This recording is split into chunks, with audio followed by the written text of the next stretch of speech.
there's always room for Giallo.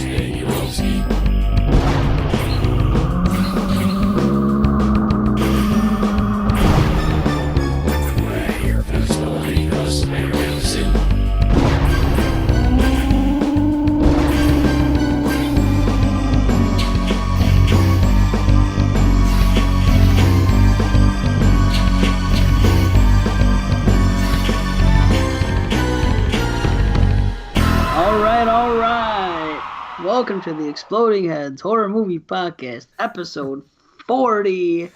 Whoa. Buongiorno. I'm Dave Z. I am here with Christian and Brandon. There's always room for Giallo. Sweet potato parmesan. Why am I doing the hands like people can fucking see it? Right. Oh, Mamma Mies. My go-to Italian is my blue heaven. Yeah. Thanksgiving is very big in Sicily. I got nothing. I'm still wondering why this guy's talking about sweet potatoes or something. That's from my blue heaven. Remember? Oh. Sweet potato parmesan. Thanksgiving is very big in Sicily. I gotta admit, I've never watched My Blue Heaven. Oh, you'd love it. And I love Steve Martin. That's the funny part. Anna Oh, he's great. He's great. You'd think I would be right into. I'll tell you what. I've never watched Analyze This. How about that? Well, where does that have to come into play? Well, it's an Italian comedy about, I don't know, Italians, like My Blue Heaven is. It's like a gangster. Yeah, but Analyze This, Analyze That. I could skip right through those ones. Oh, so I'm not missing much. My Blue Heaven is the one to go to. Yeah. All right. Not that I don't like the others, but... How about that, guys? Or My Cousin Vinny. My Blue Heaven and My Cousin Vinny are more Giallo than Analyze This and Analyze That. And this is a horror movie podcast, everybody. Welcome. So, settle in. You know, if it's your first time listening, stick around. It could be your last. I hope not. I'm trying to reel them back in. The big 4-0. The big 4-0. Christian, let me go ahead and stop you right there. The big ragu. Why are you stopping? Oh, no, I don't have anything to say. I just wanted to stop you. He's fresh. He wrote down a few more jokes, folks. For your listening pleasure. I was thinking of material earlier. Yeah. I was rehearsing in front of the mirror. Can I suggest you think harder next time? Bada boosh! And we're off to a great start. Here we go. In lieu of a dissertation, Brandon is bringing new material. I could definitely say a few things about Giallos. But I thought you would lead us into it at least. I am. Yeah, and that's what we're going to do. I do have a question. What's the plural? What's the plural of Giallo? No. Jali. Gialli. Yeah, we've been talking about plurals for the last couple of shows. I just thought that'd be a great way to jump right in. We were talking about meese and geese and all that shit the other shows, right? And I was listening to 22 Shots. I'm jumping all over the place because I just had a fucking coffee. And I made it strong, so I'm going to be up and at 'em. They're talking about Z now, like as in the letter Z on 22 Shots. Dave Zed, You heard this? Of course I've heard it. I listened to 22 Shots day one. And they're saying it's fucking crazy. It's the stupidest thing they ever heard. It's just the way it's pronounced in Canada. End of story. What's stupid about it? Yeah. Fuck you, you Mexican asshole.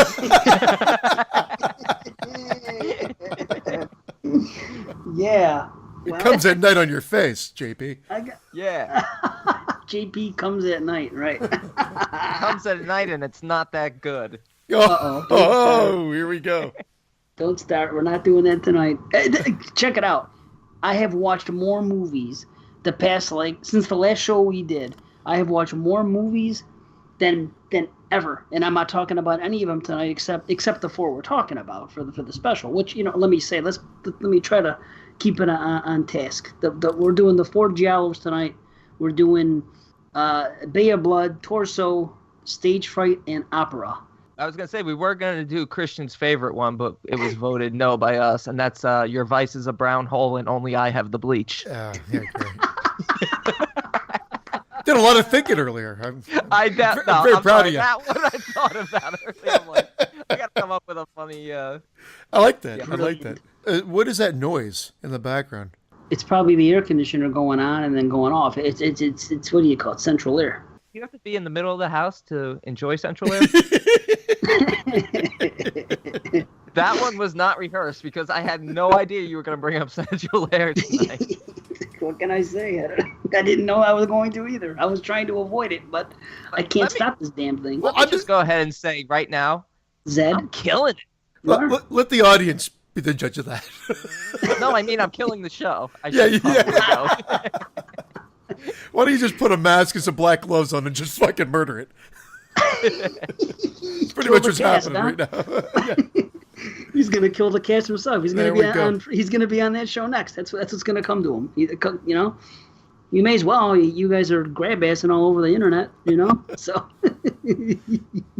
But I love Jerry and Kill the Cast. But all over the place is right. Let's go back to 22 Shots and Zed. Yeah, I have to agree. Well, hold on now. I'm gonna be in the middle, Christian. But at least I'm in the middle. I'm in the middle. I'm not saying you're right, and I'm not saying they're right. Neutral Dave. Well, in this case, yeah, because I've always made fun of Zed and thought it was stupid and everything else. And that's why, the whole Dave Zed thing on Facebook and everything went, and I tease you every week about Zed. Just jocularity, just, busting balls, whatever. But, I used to watch Canadian Sesame Street because I live near the border. Yeah. So I get that Canadian channel, and I used to see Zed. And I always thought it was ridiculous. But, it's like I said last show, North America is like the only place where the wheel in the car is on the left side for the driver, right? Everywhere else in the world, it's right. Okay, now check it out. The United States, we're in the minority for saying Z. More people say Zed. Is stupid. I think Zed is stupid as fuck. But we're in the minority. More people say Zed than don't say Zed. My iPhone told me 6.5 billion people disagree. So... I agree with both. I agree it's stupid, but I also agree it seems like it's the way to go worldwide. There's two differences between the Canadian version of Sesame Street and the American version of Sesame Street. First, of course, was Z or Z. And the other one was, in the Canadian version, Grover didn't have an AK-47. Look at him. He's got more puns than the USA has guns. Oh, ba-da-boo. We're off to a fucking fresh start tonight. We're great. We're not talking about the subject matter at all, but we're good. I mean, we're getting there. We're dancing around it. We got a fucking show. We do have a show, a big show. Yeah, 4 movies. My God. And we can fill it with as much stuff as we want, because at the end of the day, as I said before, there's always room for Giallo. Oh boy, that's a Brandon pun. I think Brandon possessed you for a minute. The crazy thing is that joke didn't hit earlier, and he tried to use it again, thinking that maybe we didn't hear it. But the truth of the matter is, we chose not to hear it. It's not a joke. That's the name of the episode. You fuck. Yeah, fuck. Trying to fit it in. Yeah, prick. Yeah, you got to fit it in. That's what she said. Anyway. Can we start with these? You mentioned the movies. You mentioned the 4 of them. I got to tell you, Torso was a first-time watch for me. Yeah, me too. I actually thought I saw it before. I totally confused it with a different movie. And, oh man, I can't wait to get into that one. Yeah, that was the first time watching me. The other were repeat viewings, and actually Bay of Blood I watched twice. And I was actually watching pieces of Torso before we came on here. Pieces of Torso? Pieces of Torso. Just the nipples. I was pulling nipples from the sky. Right. 4 fucking great movies, I think, in my opinion. Yeah, and while we're blowing each other, let me just say that thumbnail for episode 40 is awesome. They haven't seen it yet. No, well, I guess they will when they hear it. Yeah, they can see it. They can see your hands moving, but they can't see the thumbnail. Oh my Lord! I do it to myself. Is there any way we could get your dad on the show tonight? Did he watch the movies with you? He watched Bay of Blood with me. Yeah. Okay. He could come on and review Bay of Blood. Although I think he fell asleep at some point. Oh, that could be a new gimmick. Instead of the 10-year-old horror fan, it could be the How old's your dad? Right. 67. The 70-year-old Jew. 7-year-old Jew. Hey, babe, what a boy. That was good. No, but I think he'd be a hit. I think he would be. He would be a huge hit when he came on to fucking Fix Your Camera. That was upside down for whatever reason that time. It was fucking comedy genius. That's what I said. We have a replacement right there. Brandon, move. Dad, sit. I have an idea for a new podcast. If Brandon's father's any good. If Brandon's father is at least half as good as Jeremy, which isn't hard, and Brandon, which isn't hard, I think the three of them can get together and have their own podcast. They can call it. If he knew how to edit, Christian wouldn't even be here right now. Jew or Jewist? No. The Jutang clan. Oh, my. Yeah, it's much better. Oi, enter the 36 chambers. Oi, come into the... I said you can enter the 36 chambers. What are you waiting for? Get in the 36 chambers. That's good hit all over it. I'm telling you. Schwitzing. You're standing outside the 36 chambers. It's cool in here. We got central air. Stand in the middle. Now he's recycling jokes, Dave. Yeah, I was going to say, at least mine hit the first 10 seconds. Let's talk about these Giallos. Well, okay. Are we doing a dissertation or are we just going right into Bay of Blood? What do you think? We could talk a little bit about Giallos. Go ahead. Talk about Giallos, Brandon. Okay. I know you can't wait. Giallo. A.K.A. Giallo. A.K.A. Yellow. A.K.A. Yellow. A.K.A. Gialli. A.K.A. Giallo. Okay. That was terrible. Please. AK-47. AK-47. My fucking head. To the fucking mouth. To the listeners' ear holes. All right, so Giallo films are generally characterized as gruesome murder mystery thrillers that combine the suspense elements of detective fiction with scenes of shocking horror, featuring excessive bloodletting, stylish camera work, and often jarring musical arrangements. Nice. Okay. Pretty basic definition there, and I think all these films fit into that category very well. While most gialli involve a human killer, some also feature a supernatural element. We are not covering any supernatural gialli tonight. Very few supernatural Giallos. They're noted for their psychological themes of madness, alienation, sexuality, and paranoia.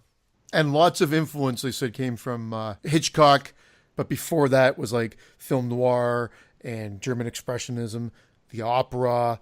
La Fall? What's that thing called? La Falls? I don't know. Niagara Falls. Mouthful of balls? What? What's that thing called? The French thing. The tickler? The French French maid? Someone out there knows. Sure. Anyway, a big influence on slashers. And these movies here, Yeah, right? man. I mean, that's why we picked these four movies. Yeah, Number one, they had to be from Italy, right? Yeah, I mean, giallos don't technically have to be from Italy. No. We were thinking about doing something else, but we decided to make it 4 Italian films. Yeah, these movies here are very influential. I mean, well, the first two especially, extremely influential in the slasher genre. And it's weird because the first two are from like the early 70s, and the other two are from 87. So we're seeing the beginning of the precursor to slashers, and then these two other ones that came out in the middle, not in the middle, but at the tail end of the slasher craze of the 80s. Which is kind of interesting, Yeah, I think so too. And a lot of them say that they started replicating the American slasher at that point, which was inspired by the Giallo. So it's kind of full circle, and they play out better. And this got me watching a bunch of other ones, as I was telling you right before we started recording, that it got me checking out like what was considered the first Giallo, which is Mario Bava's The Girl Who Knew Too Much. And I watched a few other ones that I just wanted to see that I hadn't watched before, like Lucio Fulci's Murder Rock, which is more like a slasher movie. Yeah, except You should check out Bava's Evil Eye. You would like that. It's also known as The Girl Who Knew Too Much. Oh. What a fucking turd. Bava's the man. He is pretty good. I'm an Argento man myself, but Bava is the man too. Oh, I love Argento. I love like that. I mean, I figured that didn't even be said because I thought we mentioned it. Like Bava, like I never really, I knew he was influential, but I never gave him credit. Just watching these movies again, fresh now, I got to see all of his now. Like, I really want to see everything now. The way that he and he's the director of photography a lot of times too. Right. So, like, the way he frames shit, the colors, phenomenal stuff. I'm not sure if you mentioned it, but Dave and I had mentioned it when we were talking about films we need to watch or rewatch. We had mentioned that Bava, we weren't as up on Bava as most people are, but I still recognize from his body of work and from what other people have said that he's really the granddaddy of it all. He is. And he influenced Argento. I mean, and Argento would tell you that. You know what I mean? So it's, I just happen to prefer. Actually, I'm just not as familiar. Yeah, I'm not as familiar, so I can't judge. But the films I've seen of his, I've loved. So, and I read, like you guys just said, Argento was like sort of a student of Bava, and then went and created very successful giallos on his own. And by the time Suspiria came, it influenced Bava to kind of change his ways and modernize his take. And so it kind of, again, full circle in that regard too. And that was interesting. I read that just yesterday, and I thought that was a great little tidbit of information as well. It seems like in some way it all comes back to Bava, with Argento being a student of Bava. Obviously, his son, Lamberto, became a great filmmaker. Soavi, who we're going to be covering Stage Fright, was a student of Argento's. So why do we have this shit here in North America? It seems like we're influenced if you watch the movie in the cinema. Here, they seem like they were actually studying underneath them and then gave them a shot. It's fantastic. That's why I absolutely love Giallos. I always have. I haven't seen as many as I'd like to, but I was really into this episode, into the prep for this episode. Yeah, and like I said, I ended up going crazy. I started just Gialloing it up.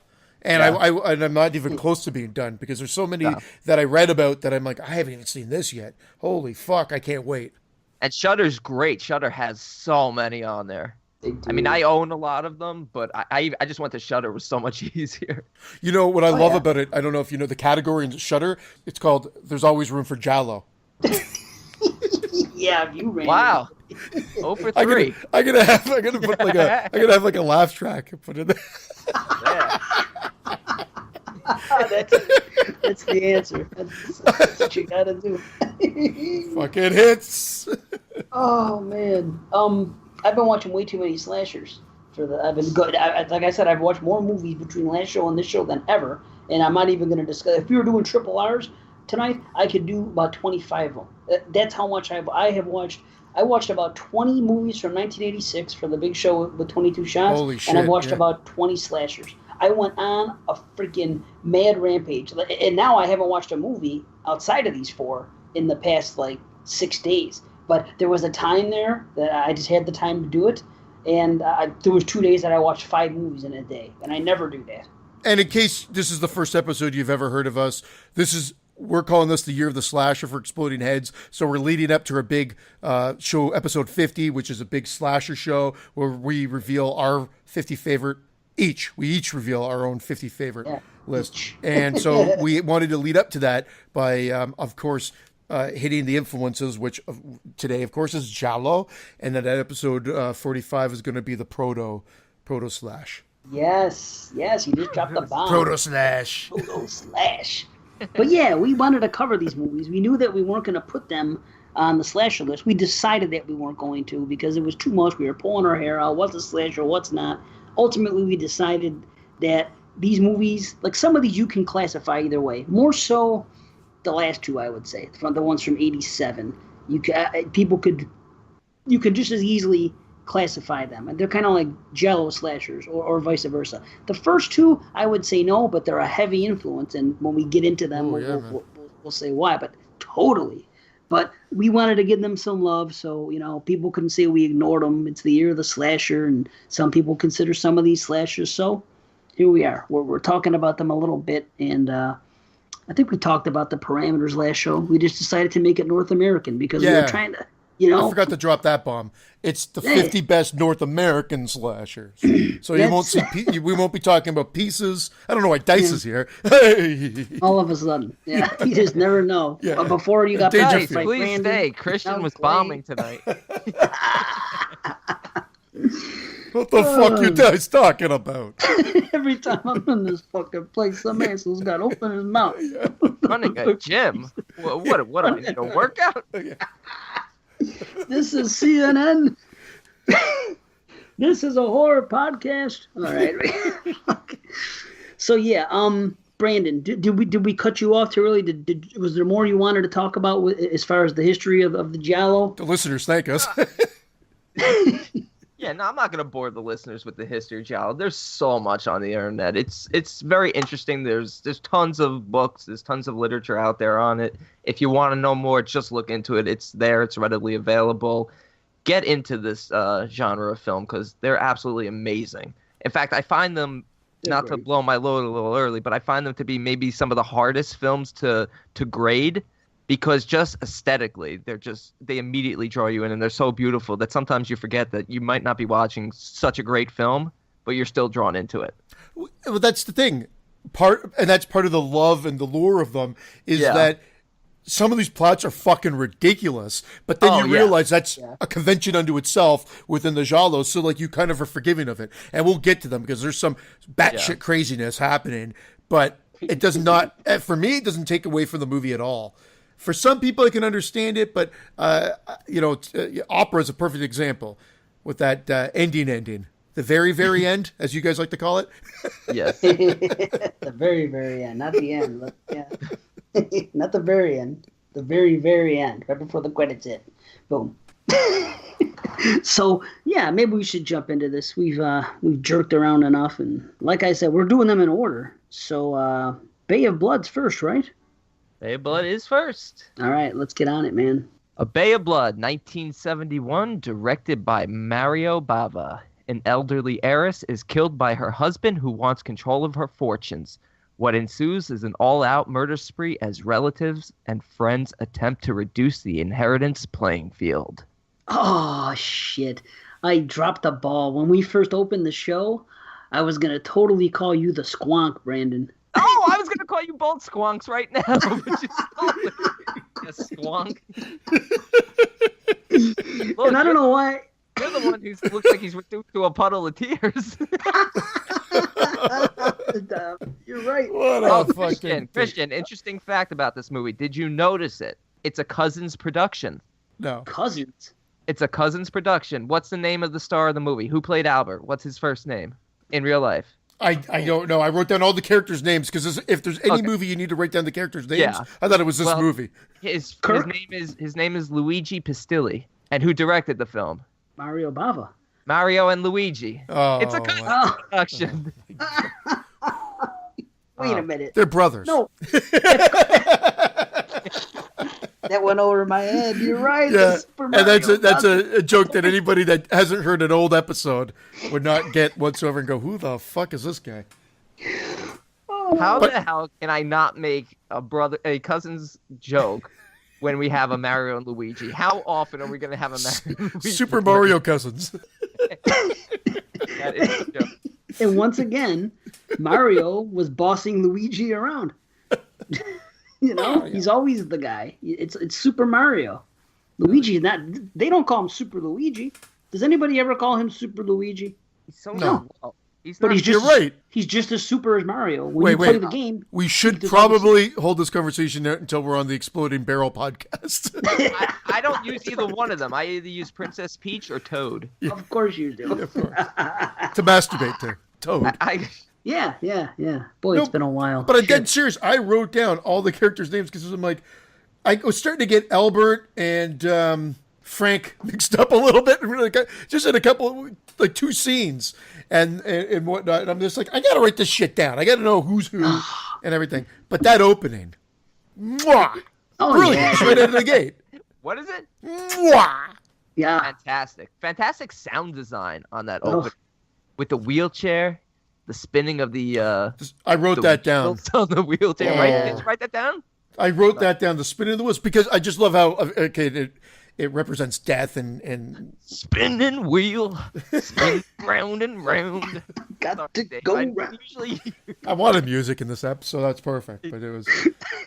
But how vicious? How vicious? 71. You get a wheelchair wheel-bound countess kicked out of her fucking chair into a noose.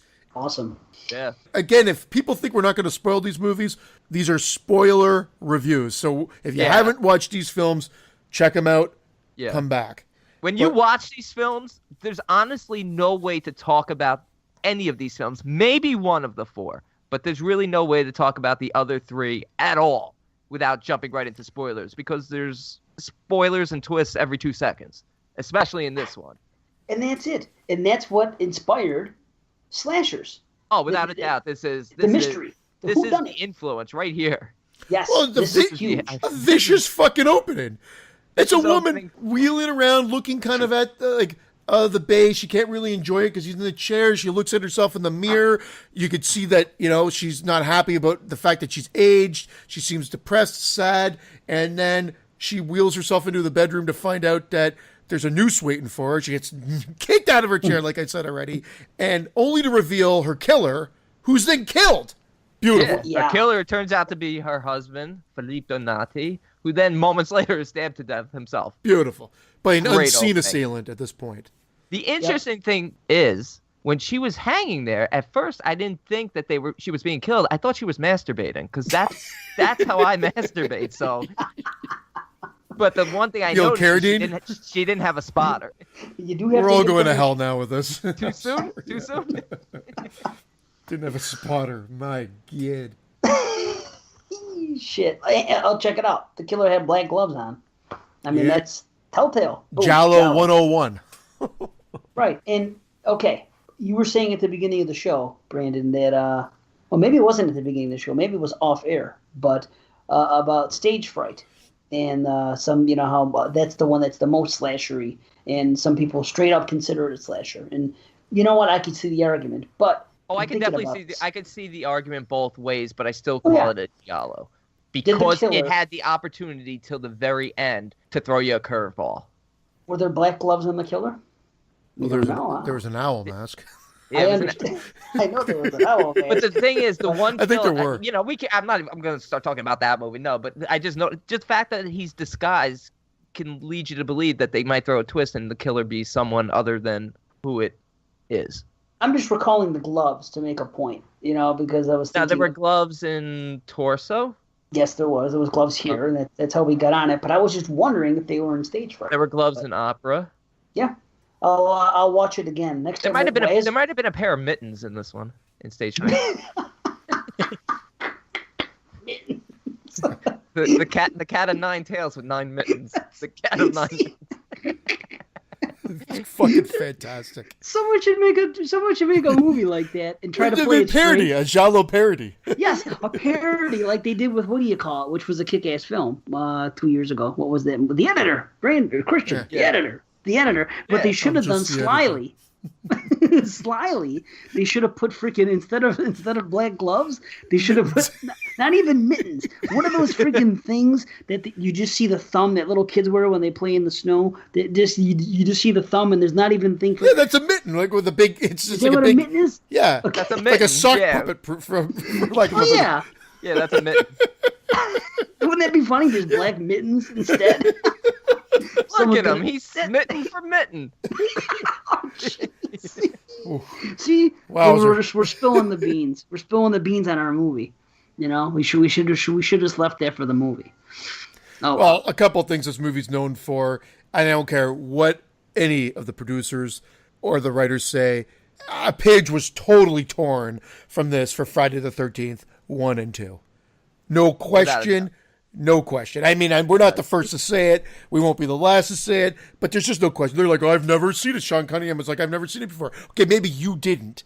But that guy, the silent partners, the one that the only time I found out about them was when I read Crystal Lake Memories. I think it's Phil Scuderi. Thank you. So he was the one that I guarantee saw them and said, "This is the death. You're putting two people fucking, and they're gonna get the old spear right through them." Because that's lifted right out. The hatchet. Did you notice they finished after? They were still moving. Yeah, it's like a chicken get the head cut off. They still got the. They had the moves like Jagger for like a couple of seconds there. Like Jagger. I like that. I had to bring up Adam Levine. Didn't you? Of course, here he is again.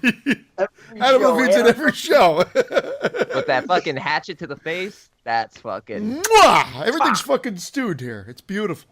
Dude, that's Marcy from part one. Oh, better than Marcy, to be honest, because you see the impact through editing, but the way they did it was beautiful. And did you notice there's no soundtrack to those deaths? The soundtrack was like ambient sound, like what was happening on set. I noticed this more the second time because you just assumed there was music, and then I was like, it's just quiet. It's just like the natural soundtrack, and then the music would kick in afterwards. Yep. That's very interesting. Wow. Yeah. He deserved it though, because he was such a cockblock. Was one of the lines like literally, "I've got the French one, you've got the Viking"? Yes. Okay. Yeah. Yeah. Brunhilde was a Viking. So the guy was like referring to the girls like, "I've got the French one, you've got the Viking, the one that went swimming by herself." Yeah, these weren't their girlfriends. These were, I guess, like probably exchange students that they had just met and were gonna hook up with, and then because he even says they're leaving tomorrow. Oh, that's right. I love the fact that the fucking car they drove in was yellow and it looked like it had a smiley face. Yes. the dune buggy. Speed buggy. Yeah. Remember Speed Buggy, that cartoon? Where do you want to go? Yeah, that was Speed Buggy. Wait, what was it? I can't do it again. I remember, though. Yeah, that was it. I got to admit, the one part of the film that felt like it could have been tightened up was the whole scene, though, with the 14s or college students, whatever they were. What, with the pre-gaming? The getting to know you grab ass and shit, you mean? Yeah, the running around, the grab assing, hey, quit cop blocking me. They could have just tightened it up a little bit. I actually don't. I don't disagree. I don't mind it. It doesn't hurt. It doesn't hurt my thoughts on the film. It's not going to affect my grade of the film. It just dragged a little there. Oh, most people can argue, why is that even in there? But that's what makes the film so cool. Well, it's in there for a very big purpose. And at first I was wondering, why is this in here? And then it's starting to make sense, even though I can't iron out who knew what ahead of time, because we got this Frank character. And, we even skipped over the scene with him and, his lover, Laura. And, he's going up to the bay to get the papers signed. They're all fighting for this bay. Yeah, this movie's all about greed. He's also a neighbor. He owns the house beside the nosy neighbors.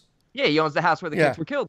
Yeah, so... They're fighting for an inheritance is what's happening here, basically. In a matter of speaking. They're fighting for control of the bay. And there's like so many things at play here that... Yeah, you guys can try to talk about it. I'm not even going to be able to because it does get out of control at the end. And there were two guys that every time I watch this film, I get confused because they look alike. And I don't even know the names. Frank versus Albert. I guarantee it. It's like the husband. And at one point, you think the wife is kind of in on it. You think it's going to take another double turn. Yeah, at the end. Yeah. Even when she's like, Frank, and then the lights go out or whatever. Yeah, or not Frank, Albert. And then the lights go out. You think she's in on it. Yeah. Who knows? Who does know? Let me say something as long as we're talking about the girls, because I got to tell you, it's something common with these films. There are some beautiful women in these movies. And the French one or the Viking? Oh, they're both hot, man. I love it. And the girl, the daughter of the guy, the one that's up to no good. Renata. They're all beautiful. Yeah, Renata and Albert. They're really the ones who are like the voyeurs. They're watching from the very beginning. They're parked right there near the bay because you see at the beginning they're watching. What's the gentleman's name? The entomologist guy. Versati? Sounds right. Yeah. Versati. What's his bug? His cockroach. I had Paulo. Paulo and Ferdinand. Anna, but who knows? Maybe it is Paulo. Ferdinand. Yeah. Yep, Ferdinand, that freaking thing. Why did he torture those bugs? That's the one scene that bothered me in this film. When you see all the pins going into entomologist. That's what bugs. They do. They pin their bugs, He's supposed to love the bugs, though. He even has a pet bug. Why was he torturing those poor things? He studies them. Well, that's what Simon, who works at the bay, he's like a fisherman and kind of does everything. He lives in the shack there. They make reference to. Octopus boy. He wears a Mrs. Voorhees sweater. Yes, he does. He does. It's a nice, he looks very comfortable in it, though. It's been passed around. First he had it, and then Mrs. Voorhees had it, and then Rick had it in Friday 3. It got passed around. I think it's a possessed sweater. It is more possession. Yeah, I believe it's Paolo Frassati is the entomologist, and his wife is Anne. Laura, what's her name? Laura Brannigan? Laura Bretti. Bava liked working with her. That's why he brought her back for this film. Laura Betty, who played Anna. She was a wackadoo. Yeah, she's like reading the cards, and she foresees death. He's like, last year you saw an elephant and Joy was supposed to hit the bay. You know what I love in these films too? The girls just get naked and you don't think twice about it. Dance. And they just fully naked. And they swim around, they get out of the thing, there's no censorship. It's just because that's how Europe is. We're in North America, we get uptight, we see a couple of tits on the screen, we're like, here it's like everything. If you want nudity, watch a Giallo. Indeed, and beautiful women. A Giallo. I'll say it again. Beautiful. I mean, yes, I'm Italian. Maybe I'm just Italian women. When it comes to Caucasian women, Italian women are my favorite. And so maybe it's just me with these movies. Until they become nonas. You're not kidding. I know. Yeah, I know my share. Shit. Oh man. I'm sorry for cutting off there. No, that's beautiful. Let me say there is that 20-minute massacre, which makes this unlike Giallos that came before it. Which makes this. That's the reason why this is influential to slashers. And it's just that 20 minutes of the teens getting picked off one by one. Beautiful kills. Yeah, awesome. You know, they weren't like that in Giallos before. Well, I would say even some of the... I mean, obviously, most of the other kills that followed after that were slasher-type kills, too. Correct, but it just had a feel when it was the kids. And it was just that had a feel like you're watching an Italian teen slasher film. But the whole movie... You know, with the exception of maybe her being hung. She was well hung. Yes, she was. What I was most confused about with this film was trying to understand who Frank was going to see to get to sign the papers over to him. Now, I'm under the assumption he was going to see Donati, not knowing that Donati had been killed that same night. No, he even mentions in that scene with Laura, his lover/secretary at the beginning, that it was a very bizarrely phrased way he said it, but something like the Countess didn't know the husband's disappeared, and I think he figures he was going to go see Simon. Now, how does he know Simon is the illegitimate son of the Countess? I think everybody knows that. Is it just everyone kind of... That was up there, yeah. Okay, because the Fassadis knew, because they're the ones who were, telling Renata and Albert. And Renata's the daughter of Philippe Donati. She thinks she's coming in and she's going to be the heir. Then she finds out she's got a half brother, and then just all hell breaks loose. She doesn't even exercise the idea of, oh, well, maybe we can, split the inheritance. No, they want it all. That. These are greedy motherfuckers. And how funny is it? How funny is it that her and Albert are talking about leaving the children there, being quiet, and they go on this whole talk about how children should be with their parents, they shouldn't be left alone, they should be, and then they drive off and they leave them in the camper for like 2 days, it seems. Well, the crazy thing was, Albert kind of didn't want to leave them. Yeah, she was a boss. You're right. Yeah, she was the boss, and then he over time changes as they get into this. Which was, that's one interesting thing about the last act of this film. It goes completely haywire, and it's a great film. I mean, why was the squid there? Remember that guy had the squid? Yeah, Simon had caught a squid, but he also, what had happened was when Brunhilde went swimming, she accidentally pulled Donati's body out of the water, so she was running screaming back to the house. So he had to kill her with the bill hook. That's what that weapon was called. Yeah, but he was disgusted when he saw the squid on top of the dead body, and he threw it back. Well, I think he just had it on the truck, and it like crawled under to the body and was like sucking on Philippe's face. It was nasty. I never understood that squid. Yeah, I was very confused at. Okay, he kills the kids, and he leaves them in Ventura's house. Why doesn't he just dump them in the bay? Because by leaving them in Ventura's house, now he's got to bring Ventura into it. And he seems to sign over everything to Ventura very quickly, all for the sake of just having some money and a passport to get out of there. And then later, but later he says, "Oh, I knew you guys were planning on killing my mother anyway. Well, it was weird. No, he said with Ventura, he was like, I didn't know what to do. They came. They were gonna find the body eventually. I had to kill them, and so I think he just stored him there, knowing that Frank Ventura was coming, and then he could discuss it after. And that's why Frank said, "Well, I wish you would have waited, but we'll clean it up or whatever." I'm paraphrasing, of course. And then on the other thing, it seemed like he didn't really realize anything until Laura came to talk to him, and then Laura, when he saw Laura, he's like, "No, you killed my mother, or you're responsible for killing my mother." I don't think he realized, either he didn't realize her relationship with Frank, or maybe he thought that she was just having an affair with Philippe because she probably saw that over the last couple of weeks. That's it. And then that's why he killed her and didn't even really think about it. Again, that helps. That helps.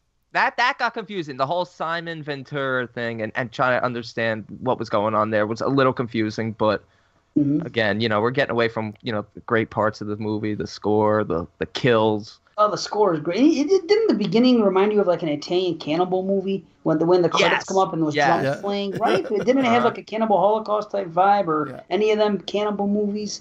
Yes, yeah. It's a good score. It's an interesting score. Yeah.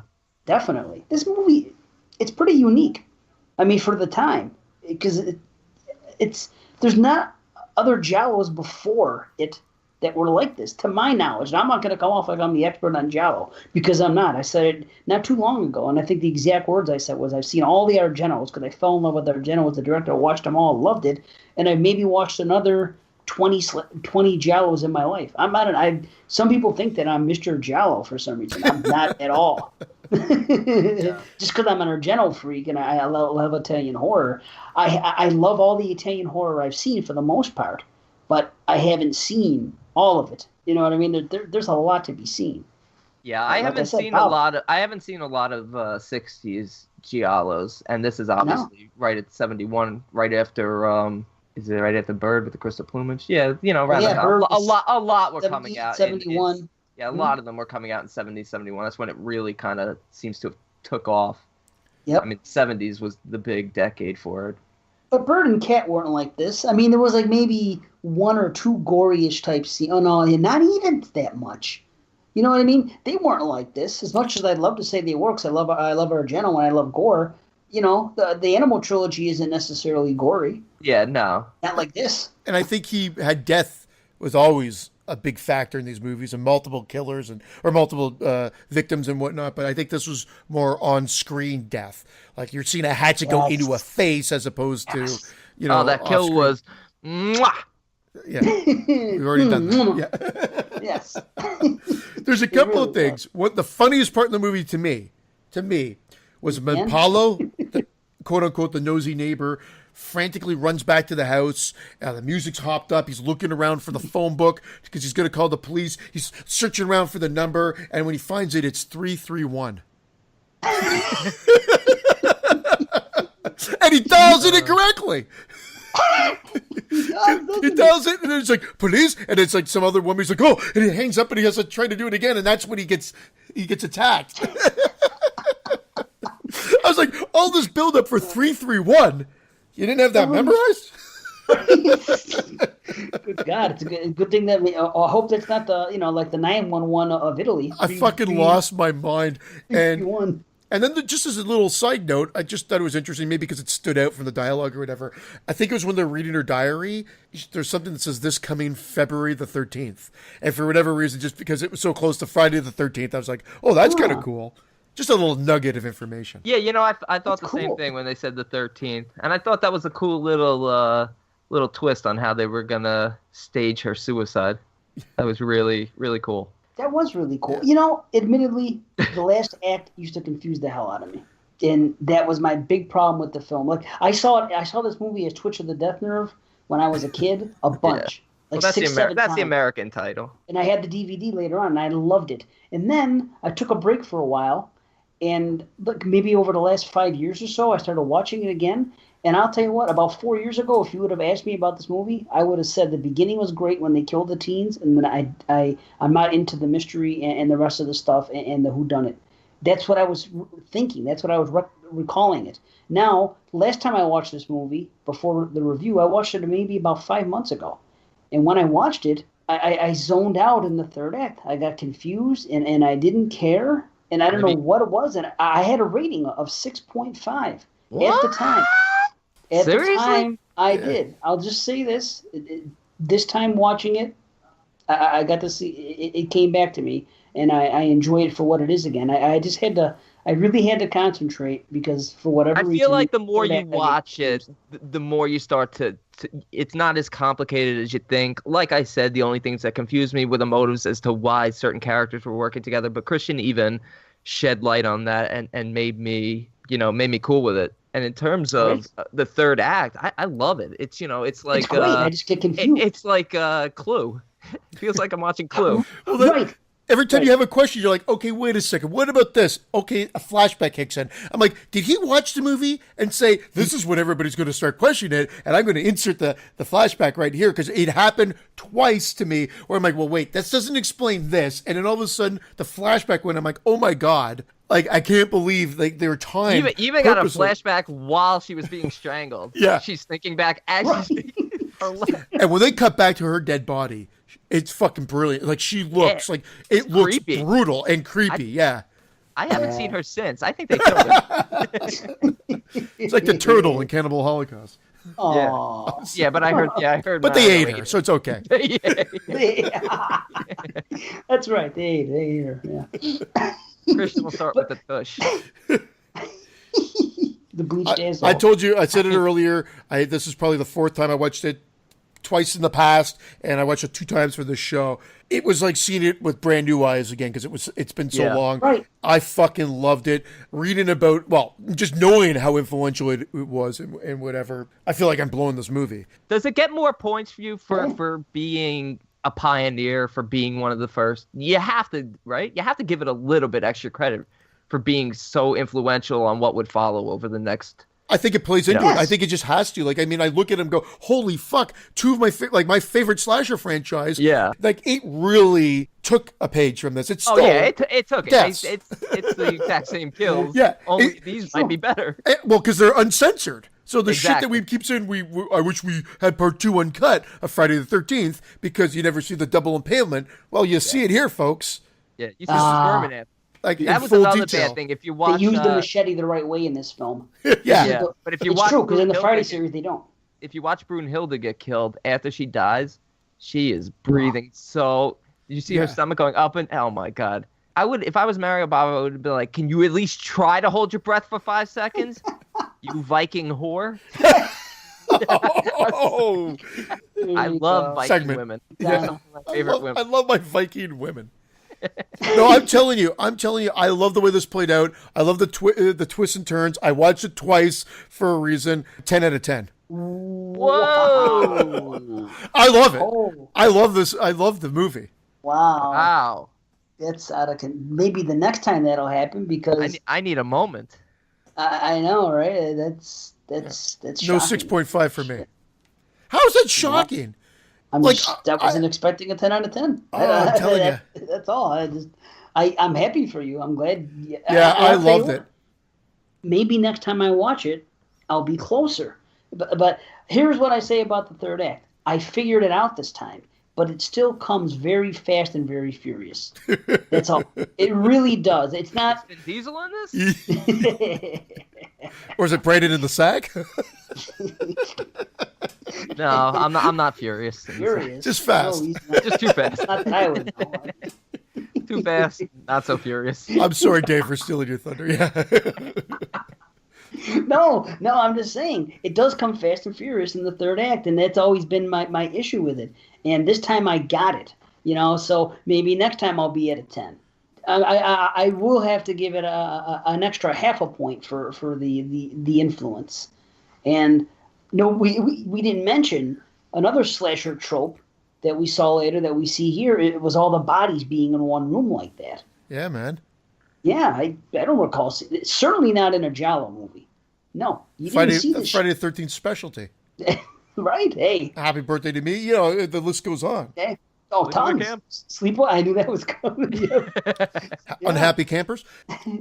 I know you didn't give your rating yet, and I know the ending actually annoys me. The end, the very, very end.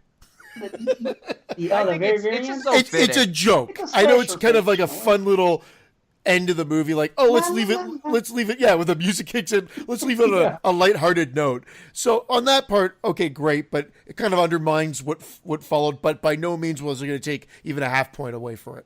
So maybe I'm blowing the movie, but I'm sticking with my 10. And... It's fitting because you can't possibly be cheering for any character, so yeah. You want them all to die, so it has to end that way, and it's so perfect. Yeah, there's one more thing I want to say. There was a funny line that the woman, what's the woman, the boss that I keep calling her, Renata. Okay, what she says to her husband when she's bossing him around as usual, she says, "Go on, move." Like Loomis. Yes, it's a Loomis line. Go on, move. Go, move. From Halloween 2. Go on, move. She was badass, man. She took Anna's head clean off with one chop. Yeah. Oh, that was great, that beheading. It was great. And all those machete kills were great. Oh, okay, I'm just going to spit it out. In Canada, they call that a bezetting. Oh God, the show just fucking went down. Literal crickets. I laughed. What do you mean? No, I know. I'm just kidding. I'm right there with you. I like that whole twist at the end with again, Christian talked about before with Renata and Albert, looking for the will to burn all the evidence, and the whole. You think it's going to be a switcheroo when the lights go out because she acts weird, and you think, oh my God, wait, is she with Ventura for real? And it's going to be another twist, but they don't go that far. And then, of course, they have, the ending. Take it as you will. I give it a 9 out of 10. Woo-wee. Yeah, wow. A 10, a 9, and an 8.5. Oh. So you gave it 8.5. Did you say it 8.5 before? I said it, but then he made his Zed joke, and I started laughing. Yeah. Right, you heard me, right? I heard you give it an 8.5. Yeah. I thought so. I thought you did. I honestly, as I watched it the first time, this was never one of my favorite films. Like you, I wasn't as low. I was always in the 7.5 to 8 range. But rewatching it these past 2 times and thinking about it and talking about it, man, it's really fun. And it's funny because you said the third act was the act that always bothered you. To me, it was always that. I guess it's the second act with the kids, or are they still considered the first act? Well, it's kind of a weird structure. Yeah, it's a very quick movie. But I just felt like that area, it kind of drags a tiny bit. And it's hard to say that because, these films, obviously being the style that they are very voyeuristic and a lot of walking around, a lot of watching. That's the style of the film. So for me to say, hey, hurry this up would be like, okay, make a totally different type of film. And in that sense, I can't really fault it or take away from it. But that part of it felt like it could have just been tightened a little, especially with the kids. They didn't have to go to the abandoned house and then to Ventura's house. They could have just gone straight to Ventura's house. That's true, but me being the slasher fan that I am, I loved it. That was the best kills of the movie. Yeah, that's what I enjoyed. Bob deserved that hatchet to the face after cock blocking poor old Duke. Well, because I love it too, because at the end of the day, there's really no point. Those kids just happen to be in the wrong place at the wrong time. And it's just great because you get introduced to them. They come in like, oh, what's this all about? Oh, they get hacked and you're like, what? They're all dead. What? And it just becomes one little part to the big master plan, the convoluted it's all the Viking story. Fault. Anyway, great fucking movie. Yeah, just the Hall of Fame with 27.5. It just misses, doesn't it? It just misses 27.5. But I'll tell you what. Don't look at my direction because I was just at an 8. And, what you said about the influence of the... Christian, any chance you might come up to a 10.5? We need Lauren. Yep. This review goes to 11. 11. Fucking actors. I loved it. I was like, this is like a new favorite of mine. And, the first time I was really young, I think I remember reading up about it, and I don't think I had the patience for it, even though I grew up on Hitchcock films. But I think at that point, I just wanted slasher and whatnot. And I remember loving it. I don't think I saw a cut version. I don't think Twitch was ever cut. So I think it was just a different title. I don't remember being censored. Well, it was also Last House on the Left, too. Yeah, it had some weird fucking titles. I know. It had some of these movies have ridiculous. Last House on the Left 2, yet it came out the year before. Yeah. It was remarketed, I know, but it's fucking crazy. They're Anyway. crazy foreigners. They're And this was Bava's personal favorite films. I want to know, that I didn't know. Of all the films he did. audience, Wow. weigh in. What do you think? Who do you side with? 10 out of 10, 9 out of 10, 8 out of 10, lower. If it's lower, I don't think I could, unless you have a Dave Z, I listened comeback. to the 22 Shots review. I went back to listen to it again because I forgot what they had given it. Glad to have them, and some of them were pretty low. Really interesting. I'm not sure if it was. Maybe it was for Stage Fright. Stage Fright might have gotten a couple 6.5s or something, but they weren't super high on this one. I mean, Moods was blowing them because he loves the Giallos, but Moods we were as a whole higher. Oh, interesting. Sorry, Christian, didn't mean to get you excited talking about holes. High Hall. 4 degrees north. Anyway, that's Bay of Blood. Anyway, that is Bay of Blood. Let's get on to Torso, shall we? Torso, 1973, directed by Sergio Martino. Someone is strangling co-eds in Perugia. Perugia? How do you say that? Perugia. There you go. The only clue is that the killer owns a red and black scarf. Or is it a black and red scarf? Fuck, I love that plot point so much. American exchange student Jane and her friends decide to take a break from classes by going up to Danielle's uncle's villa in the country. Unfortunately, the killer decides to follow, and the women begin suffering a rapid attrition problem. What? What? What it says? Attrition That's problem? actually, yeah. All right, I said it earlier. This was a first-time watch. I watched it twice. Aha. First time watch for me. I tried to start it a second time, but we got on here. AKA Carnal Violence. Yes, Carnal I Violence. like that title. Carnal Violence. I will also add, if nudity is your thing, check this film out. So sleazy. Lots of fucking nudity. Beautifully Sleazy. done, too. Artfully done. Not at all. It's just there. There's a lot of breast rubbing. Hey. Indeed. And that was just me during the opening credits. Tweaking my Twitter to Tokyo. He's doing it to himself, though. Oh, I came up with a song for Christian, Dave. Uh-oh. We could do a Beatles cover of Nipples in the Sky with Diamonds. What the hell? I love how these things just pop in right in the middle. We're talking fucking Torso. I'm sorry. He goes, Okay, getting back "Nipples in the to Torso. sky." I have to make a statement here, and I forgot who I heard say this. Again, I did listen to 22 Shots review it. I wanted to hear what their thoughts were. I think I was reading about it, but this is clearly a feminist film, right? No, Right? man. Another one. Are you being serious or are you fucking bullshit? This is like the most misogynist movie ever made. I don't know what it is. No, but what I'm saying is men are portrayed in the most awful way. Absolutely. I actually wrote that down. Every fucking guy. I'll get the actual note. With all the the guys- exception of one. And then, of course, well, we're going into spoilers. Then, of course, the one guy who actually happens to be a decent guy turns out to be the killer. All guys in the movie are portrayed as creepy horn dogs. They longingly stare at every woman in sight. And, creepily, oh, look at those breasts. I counted 8 titties, 8 sets of eggs or whatever like that, 4 asses. It's just that's you're right, holy shit! Men are just fucking evil in this movie. So I can maybe see that argument.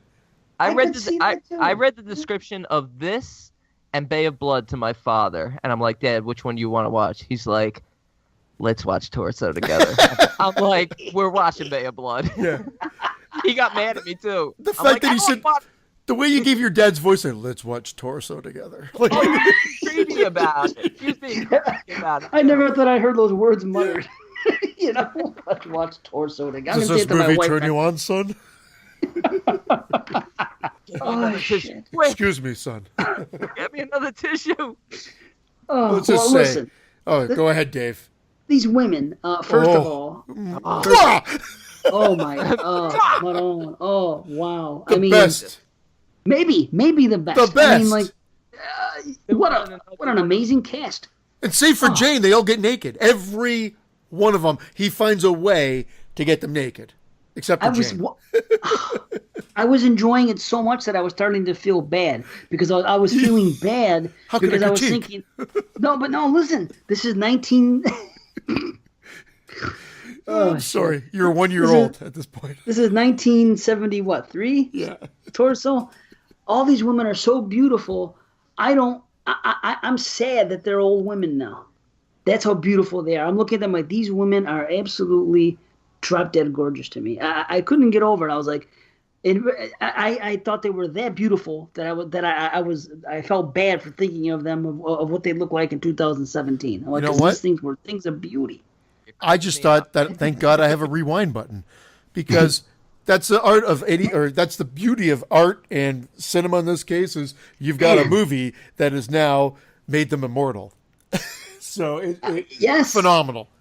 Yeah, I couldn't get over it. I hate to be a broken record tonight, but this movie more than anything. I mean, wow! It was one after the other, just beautiful, and they're all showing everything off. I glazed myself like a donut at least 3 times while watching this film.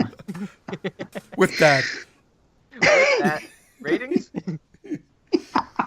Yeah, let's get into it. Let's fucking break this down. Opening scene, sleazy as hell. Threesome, jump right into a threesome. Oh, right. With a camera clicking on. Yeah. Like all right, we're in for some good sleaze. Right over the credits. Yeah. The credits are rolling right over this. Yeah. And it's great. And then you go right to a classroom scene, and I said every girl you see in close up there gets naked. Except for Jane. You're right, except for Jane, but still. So be it. I mean, it's too bad we had to see Carol go when we did, because I was all about Carol. My God. That's the first girl that get killed? Go so quick. Aunt What's Flo? that? Flo was the first kill with her boyfriend. That was the one. Okay. Yeah, that was great though. Like that death. You know that they got found by that whole scene of how they were found. Did you guys catch? It was just like an old guy that was trying to go take a shit, and he stumbled across the 2 dead bodies. There's a whole scene there. I laughed my head off because I loved how the first 2 victims were found by an old man out just to take a shit. Somebody said that? Yeah, he says it to the cop. He goes, I'm sorry, I don't know how to say this, but we didn't have facilities, so I was out, to, and then he's like, now I'm all constipated. I'm not making this shit up. Where did you watch this? What? Where did you watch this? Did you watch it on Shudder? No. You know why? I found out it was on Shudder. I have fucking Shudder. I found out it was on Shudder after I'd already watched it twice. It was I don't think that I watched scene it on was in YouTube. our version. I watched it on think YouTube. So either. It was on YouTube, and it was in fucking English, except for the Italian scene at the beginning. Only certain scenes were in Italian, and they would put the English subtitles. Then they would have the English scenes, and they had to have subtitles too. And the subtitles would not even match what they said in English. It was the best. See, on Shudder, it was dubbed, and it matched perfectly, obviously. You didn't have a scene that of the old Italian guy talking to the police after the 2 were killed. So they're fucking, and then this killer's yeah. So just the police were there, and that was it. And then it cut to the scene where they show the paper to Carol. Maybe I saw the director's cut. Yeah, you watched it dubbed, Dave, right? Yeah, it was dubbed. It's the only way to watch it on Shudder, I thought. No. Well, yeah. Okay. It was dubbed and subtitled. So when they did the scene in the classroom, it was Italian, and then they walk out, and because she was an American exchange student, they start talking talking English. Excuse me. And then there's a lot of English, but then when the cops were talking to the old guy after the death at the beginning of the 2 getting killed by the car and whatnot, they're talking, and that was him cutting into the breast, right? Sort of sidetrack there. They cut to a doll at one point, but he slices into her breast. That's pretty gory. Some of these girls, he sometimes cuts into them, and even at one point he pokes into the eyes. Yeah. Oh yeah. So it's good stuff. So there's a bit of a gore shot, and then boom, you cut to the next day. They're found, and there's that whole discussion with this old Italian guy talking about how he was out to take a shit. I think we skipped that. I wanted to watch this in Italian, but I didn't think about it. I just, I've seen this movie before, And then I watched this movie again maybe 2-3 months ago. But when we started doing the slasher stuff, I was trying to see what was a slasher and what wasn't, and what was a proto. And right off the bat, I wanted to be able to weed things out or include them. Remember, I was putting the polls up and everything. I wanted to get going, and this was one of them that I knew was very influential and everything. So I said, let me watch this. So I watched it right at the beginning, like 3 or 4 months ago. And again, I'm coming in higher this time than last time, but not that much higher, but still higher. But I forgot how I even started on this. I'm sorry because I derailed you. Why are you sorry? Because I think I derailed you with the shit talk. But the scene just took me by surprise. I'm like, that's fucking hilarious. Because the guy was like all embarrassed, but he's like, that's how I found them. I was out to take a shit. No, that's what it was. I didn't realize that there was a dub version or a not dub version or a subtitle. I just started watching it on Shudder and just accepted it as it was, and that's the last 2 times I watched it. That's where I watched it. So I'm going to watch it on Shudder now, and you guys watch it on YouTube. YouTube, it's the full version that's on YouTube. You know what on Shudder, all the films were dubbed. Okay. They dubbed, and if you I put the subtitles on, and the subtitles match perfectly, obviously, with the dubbing. I watched it with subs as well. I did definitely for all these. I always do. Yeah, but what I wanted to say was that. The version you saw on YouTube, that is just like if you get Deep Red, if you get the Blu-ray or you get the special edition DVD, and it comes with the Profondo Rosso cut, the Italian cut. That's how that movie is, and it turns out that most of that stuff should have been cut as well, and you're better off actually watching the middle one, the American version. Yeah. I will check it. I'll check on Shudder if. I gotta tell you, I'm coming in pretty high with this movie too. I fucking loved it. I loved it. I loved it. I loved the look of it. I thought he picked some fucking great locations. That the country house that the girls go to, beautiful location, gorgeous, and I think he gets some great shots out of it. The women are beautiful. I think he gets decent performances out of everybody, and the murders are gory. Let's talk red herrings.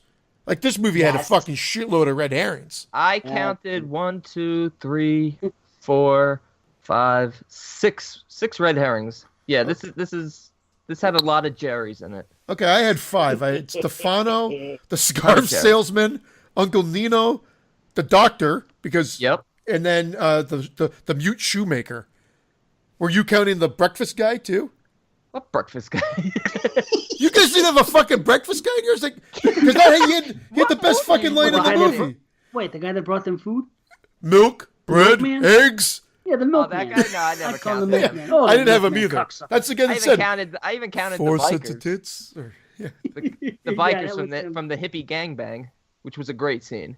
Oh, that scene. That fucking scene was, I call that the what the fuck scene of the movie. It's awesome. I wish I was there. They're just in the rooms. I go, that's not the university I went to. I go, this is exactly what they try to sell you on. I'm like, I'm going to fucking university. And not for the higher education. There was never a scene like this. No, I wish. And this was summer school. I would have killed that girl if she put that cigarette out on me. That shit hurts. Well, that whole scene, I didn't quite get it. They're totally fucked up. Carol's obviously distraught because she just found out Flo got killed. That's why. See, there she's scared because of how it all ties into the beginning scene.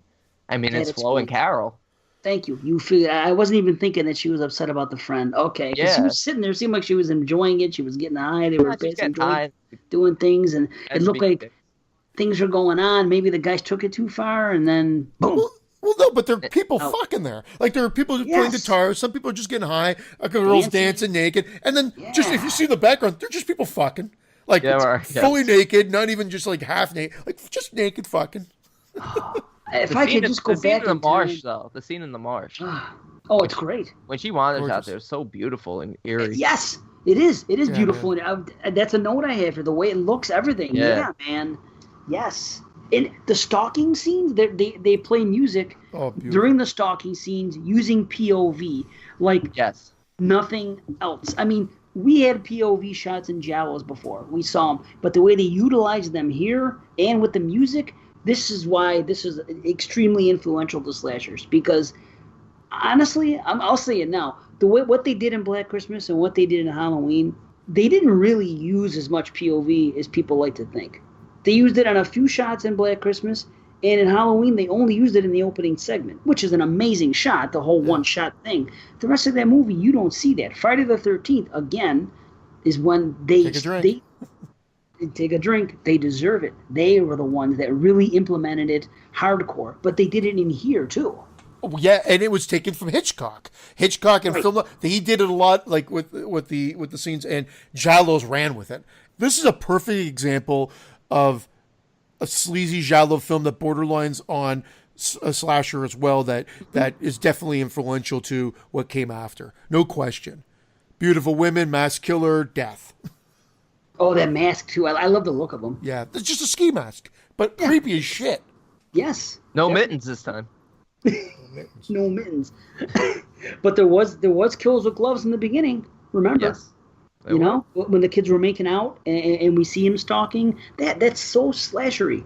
There's and when you get that one kill with in the car when the guy's head gets smashed into the thing. Only problem is they kind of it's an excellent kill. It was a bad edit because they show the head get smashed in like spongy, like cool, like a slasher kill. Like, wait, who's awesome who's kill. that? Who's this? The salesman, the scarf salesman guy. Oh, yes. Yeah, remember he gets killed by the gets car? the old Rose McGowan head squash. It looked exactly like that, like from Scream. Yeah. Right. And then, but I know what you're saying, because then they cut back to him, and then they use his real face. Yeah. Yeah, his head's completely, you see blood on it. They should have put that before. That was just a bad choice in editing, and it's a real shame because it's a great kill. And beautiful 70s blood, too. Like, this is the, like if you like that 70s blood, you're going to get it here in Charles. Crayola should release that. That would be the name of the color, 70s blood? 70s blood. It's so like fucking hotcakes. I do love that Italian freaking red blood in the 70s. So Stefano is, of course, the major red herring until really. But that scarf fucking salesman, there's so much fucking craziness around that. He's first the most sweaty, creepiest fucking sales guy ever, and he seemingly knows everything about his clientele. Like he's got their fucking home phone numbers, so he can call. Like, what the fuck? He does have their own. You're right. I never thought about that. How was he? That's interesting. You're right. How would he? The village scarf guy.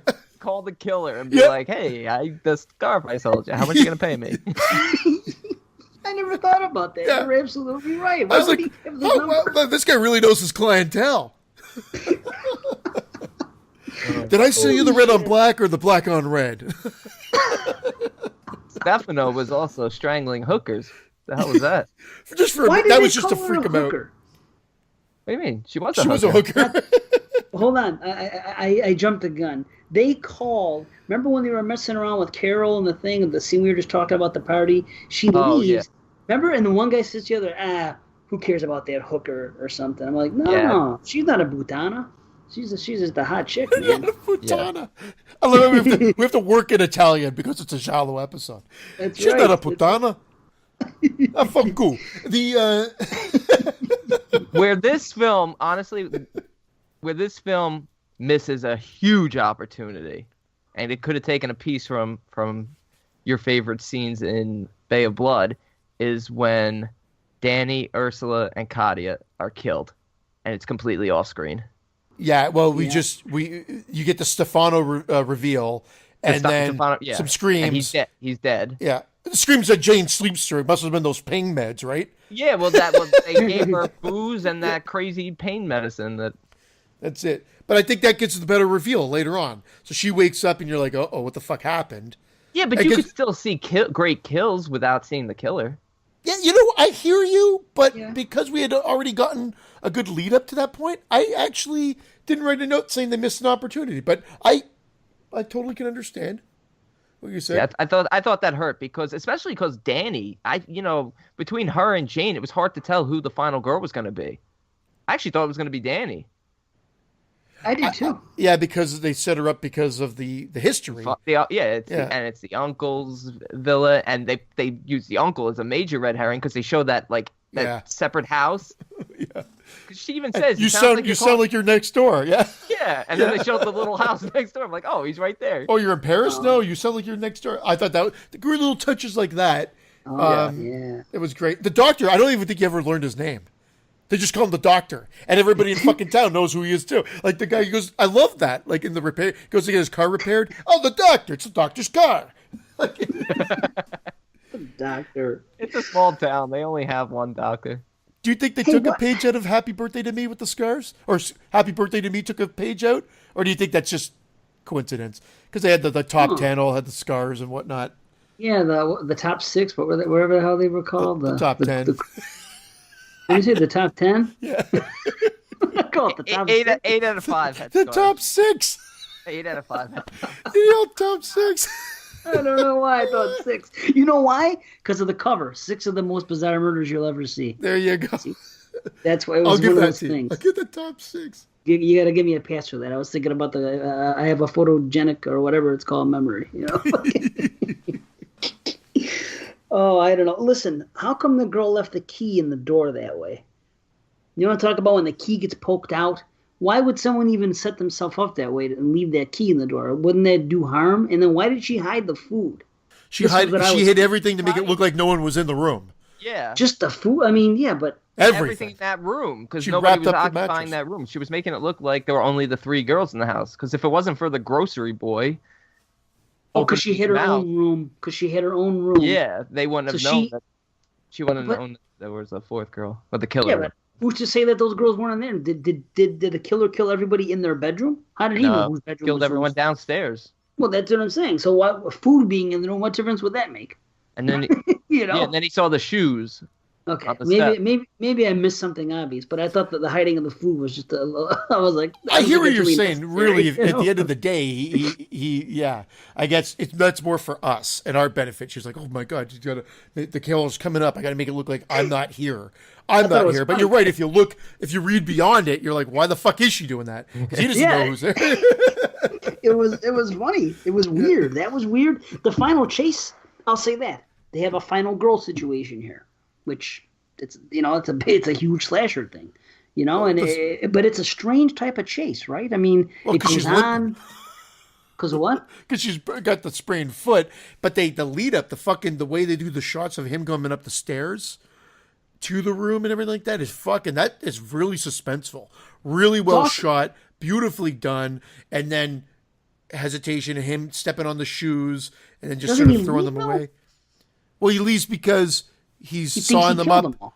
Yeah, and he's sawing them up and then getting rid of the bodies and burying them and then coming back and Because she it's hid everything different. in her room. Right. It's just a different kind of final chase is all I'm saying. It's a final chase. It's a final girl. It's just odd, the way it was set up. And then all of a sudden he left and then he came. It seemed like it was like a 20-minute, 20 minutes of the film were spent on this chase. But there's only actually 10 or 12 minutes of actual chase going on, I'm not criticizing it. I'm just saying that it's an unusual final chase because it starts, then it stops, then he leaves, and comes back. Well, and When they're also cutting in between the realization of the creeps in town talking about how many girls are there and how one girl hasn't come back. Then the doctor come in to bring his Right. car in, and Right. they interject with the action there. That's she how he does some- finds out. Yeah, she does some cool things like she's trying to do the reflection of the mirror, the window to try to do like SOS messages down to the town. I thought they did some cool things. I even wrote a note. I said, I think bird squawks account for 75% of the jump scares in Giallo films. That was a note. That must have been for stage fright too. And fucking opera. opera. Holy shit. All three of these. Yeah. Yeah. Oh, I meant opera. Thinking about it. Well, there's birds in stage. Well, there's one bird in stage fright. Yeah, Is no, there but another I'm one? thinking of opera. One killer bird. Okay. Hey, Killer Bird. I love bird. how they even find time in the second act just to beef it up and say, yeah, we're in the second act right now. Time for a lesbian scene. Oh, those girls. Out of nowhere. Just when you think, okay, there can't be any more nudity in this. Nope, lesbian scene. I'm like, this They- director's the best director They ever. needed the kills. They needed the kills. There was too much time with these characters to not have kills for them. These were not throwaway characters. I'm sorry. That's true. It hurts it a little. A little. I agree with that. I Interesting to still hear love that, the yeah. movie. Well, still love they the make movie, up but- for it. You don't think they make up for it because those saw scenes are fucking grotesque. Oh, wow, Even though you those only get like sausage. three shots of it, I was like, oh my god! Like I was like, holy shit! Like I'm thinking, holy shit, now, and this is 73. Right. It was so well done. Yeah. It's hard to, you watch it now, I'm kind of a little bit desensitized with all the films I've watched, but thinking back on it being 73, if I saw it in 1973, it must have been like, what the fuck? It's amazing. Was anybody doing this? I mean, Bay of Blood? Herschel Gordon Lewis, he had started Herschel Gordon Lewis had done it, but his was always more true. over the top, though. Like, it was, right. It was like... Yeah, this was very mean-spirited. Very realistic. It was. It was like something you would have seen later on in like 70s exploitation films. Those type of hardcore, killing going on. And the murders were like Texas Chainsaw Massacre came a year later. You know what I mean? And they didn't show it. They barely showed anything. Yeah. Yeah, because that was a movie that you thought you saw it. Exactly. They always talk about Texas that. Chainsaw, you mentally think you've seen a girl being stuck on a meat hook and everything else, where it's all through editing and suggestion that you feel like there's a massacre because it's fucking in the title and that there's all this chainsaw death, but really you don't see much at all. No. It's the genius of that film. Lots of noise, lots of great sound design and editing to that movie. But yeah, no, I will agree, Brandon. I guess I can see that now. That they should have showed the deaths, but I thought because they showed the sign of the later that was grotesque enough, and you just realize they were killed. I mean, that can help. That helps. Small plot hole, very small. Again, nitpicking. Maybe the mechanic is like, I've been here all day. I haven't seen anybody come up or down that hill. Well, actually, the milk guy went up to give him the milk bread and whatever, and he obviously came down because he's the one talking about the 4 sets of tits. Yeah. The legs and the asses later. But I mean, I don't know if he meant none of them came down, but he said nobody. I just thought that was interesting. Either to show that he doesn't know what the fuck's going on, and anybody could have been going up and down there, or it was just a glitch or an error. Nothing crazy, though. No, but still, that's interesting that he did say it that way. I'll tell you what, there's a great line in this movie. Death is the best keeper of secrets. I love that. That's freaking great. Yeah. I think it's amazing. He has to kill her so nobody finds out. You know what I mean? That sums it up. Death is the best keeper of secrets. You're dead, you can't tell anybody. My line of the movie was blood all over the rocks. Bitches!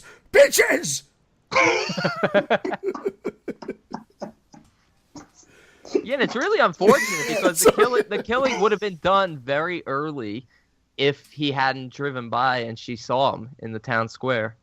Yeah, I guess based on what he says, yeah, true. Yeah, and then they show it because you can see, and then she starts to remember. So he knows he has to go to her and get her. That flashback sequence is creepy, but doesn't it look like when the boy falls, it looks like he's been fired out of a fucking cannon? Yes, it does. I love when they do that in old movies. Yeah, no limbs are flailing whatsoever. Fucking Super flying. Dave Osborne. Super Dave. But that really was a good backstory to set it up because it just showed that he was awesome. Sort of insane from the start, and seeing his brother being killed in that way, and then obviously what was going on with him being blackmailed by Flo and Carol just set him off again.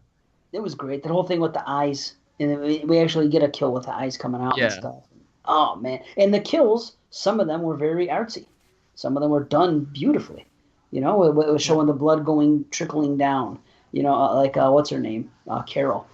Everything about Carol's death was great, except seeing her go because I was pulling over her. Yeah, these kills were good. I mean, they weren't as good as Bay of Blood's kills. They were a little bit more sleazy, but I actually enjoyed this movie a little bit more than Bay of Blood. Oh yeah. Yeah, I did. I know there's a lot of people that I've not a lot, but I've heard that. I've seen people say they prefer this. Just recently, I think Frizzanelli. Donanelli says he preferred. Actually, I stand corrected. He appreciated this more than opera. He said he preferred this to opera. And I don't know what his take on Bay of Blood is. What? But anyway, that final fight with the two guys is great too. You get people going through plate glass doors. You get them fucking drop kicking one another. They go mano to mano. Oh, that's great. And then the barn stable thing is a little over the top. But I love how they leave that right to the end, that little mystery of like you hear a scream, you see someone fall off the rocks, and even with the way that they film it, the reveal. Is the cliff right there on at the outside of the barn? Yeah, right what a horrible place for a cliff. How did they get the horses out? Right. The horses come out and they just right.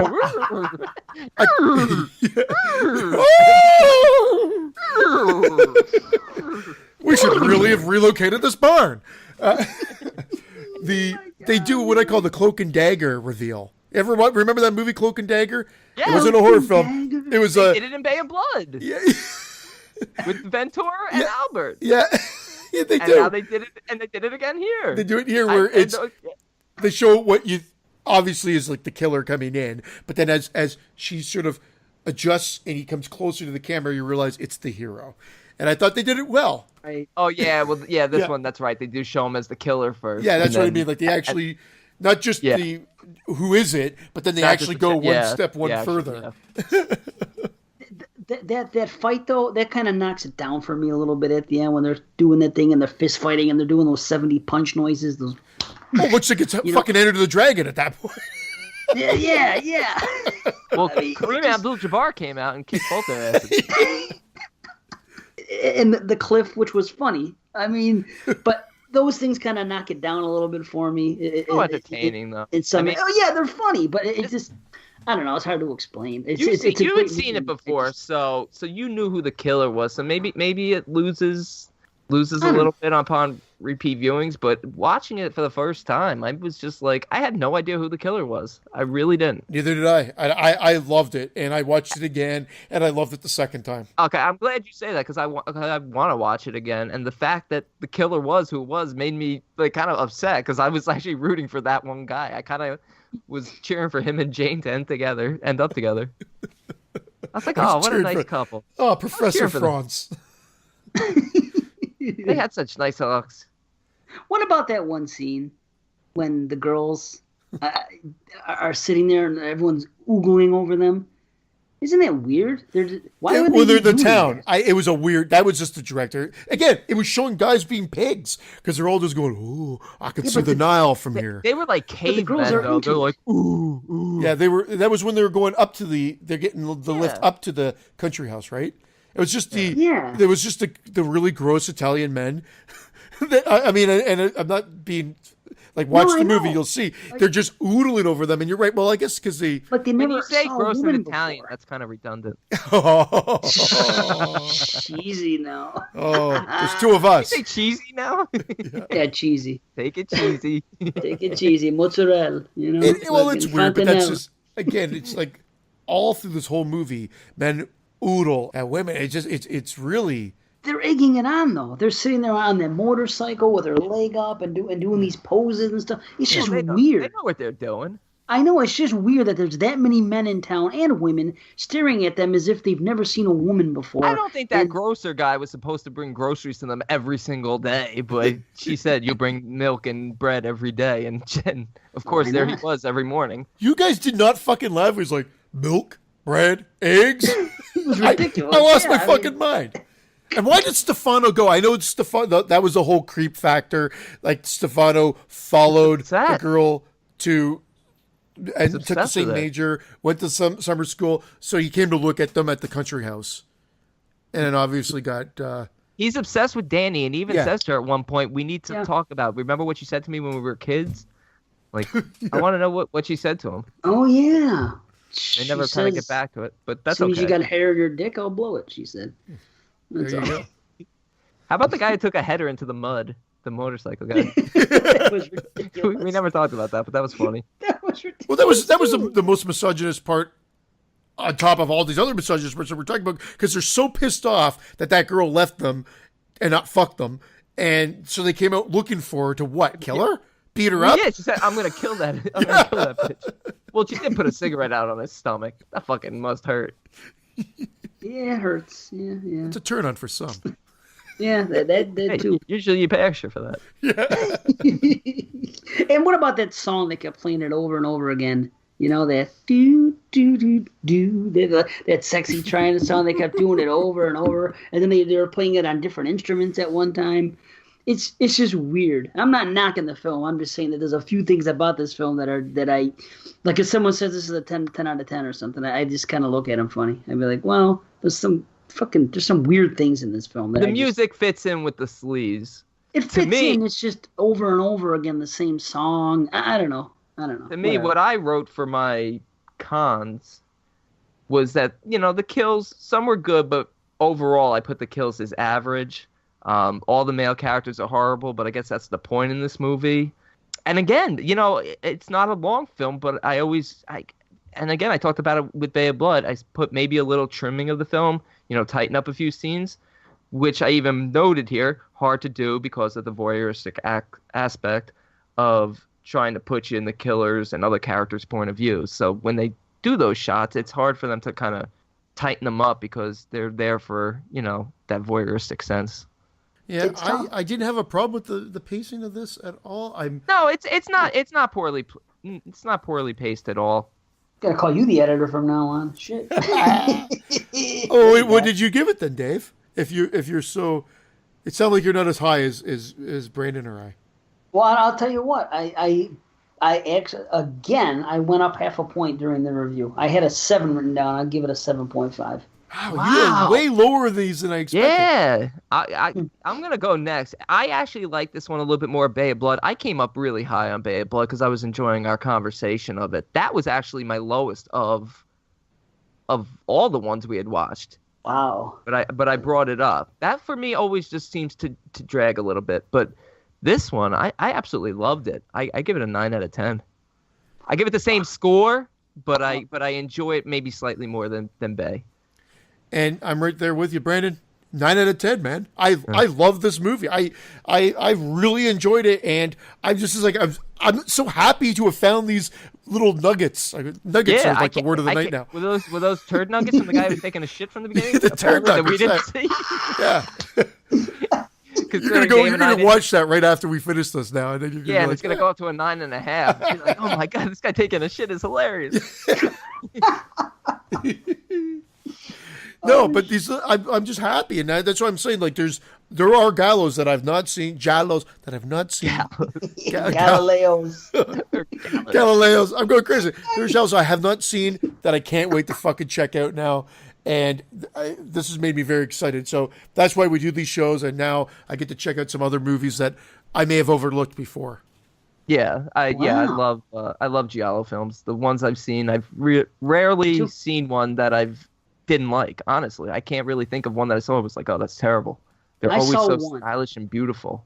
I saw one I was expecting more from, and it was a letdown. But that was it. There was House of the Laughing Windows. That was pimped up for a while. Okay, I only saw that movie once, and I remember liking it. But again, it's been years, so I'd have to rewatch that. I liked it. I just wasn't comparing it to anything like Argento did. That's all. I was the way people were talking about it. I was on some website years ago, and they were talking about it. It's also hard because your big knowledge of Giallos is Argento, and that's right. That's a tough task to live up to. It's true. Right. It is. So maybe you got to look at them with a little bit less critical eye in terms of comparing them to Argento. Yeah, I mean, hey, Argento has those quirky characters too, and he has silly things in his films too, like these, but just a couple things. It's not like I shit on these movies. I just, No, I'm not mad at you.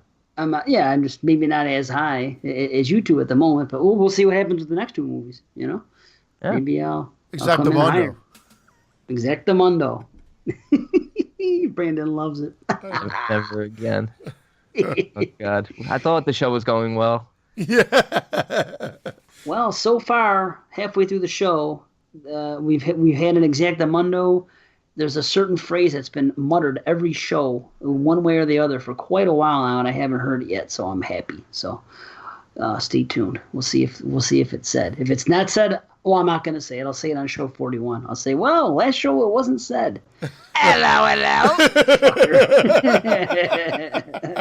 I knew he was going to do it. And nobody. That's because we just jumped right into it. We didn't even do an intro. We kind of just jumped into We're excited, man. We're excited about We this. were, right. And the thing about LOLO is you guys weren't even saying it the last two shows. What's his name has been calling in doing it. Matt. Yeah. That's been his thing when he's calling us. So you guys weren't saying it. He was fucking saying it. So, I love it. I think it's hilarious. I like the way Christian and I say it better than Robert Englund did. Yeah, man. nice. Yeah, that goes without saying. Right. Indeed. All right. Let's get on with these next two. We got to do stage fright. We got to do opera. Actually, wait.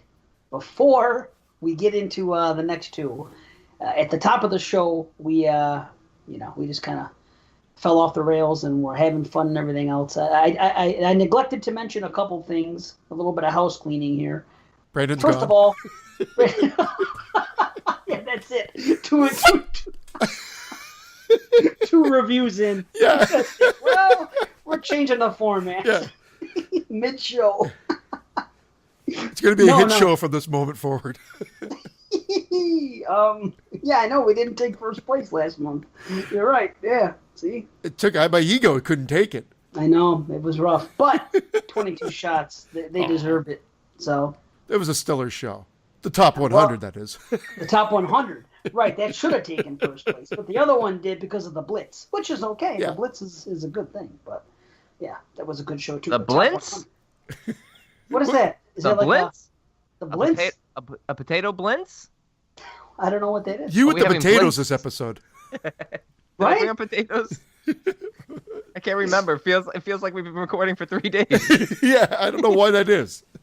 Actually, wait. Let me say, we have emails, we have voicemails, we have a question from Jim K. We have some things. We're not doing any of that this show. This is all business. This is just the reviews. So next show is going to be more loosey-goosey. We're going to, we don't even know what we're doing. But we know that we're answering some questions, voicemails. We do have a decent amount. So it's definitely going to be a fun kind of show next time. Now, we've been talking about it a little bit. We finally have put it out there. Exploding Heads now has a Patreon, which means if you want to support us monetarily, you can. And there's rewards to be given. A lot of podcasts have been doing this. I listen to a ton. Like I always say, I'm an addict. And I hear more and more of these podcasts having Patreon. So I looked into it, and I think we set up a pretty cool system. Because some podcasts give away, stickers and T-shirts and things like that. And a lot of them do the exclusive content that if you sign up, you get exclusive content. And I think we're going to work our way towards that when people start getting involved with it. Maybe we can... I've got the best award. I'm going to derail you. No. It just came to me. The ultimate prize was you get Brandon's position. I'm still waiting for him to derail you. What? And that's just for $1.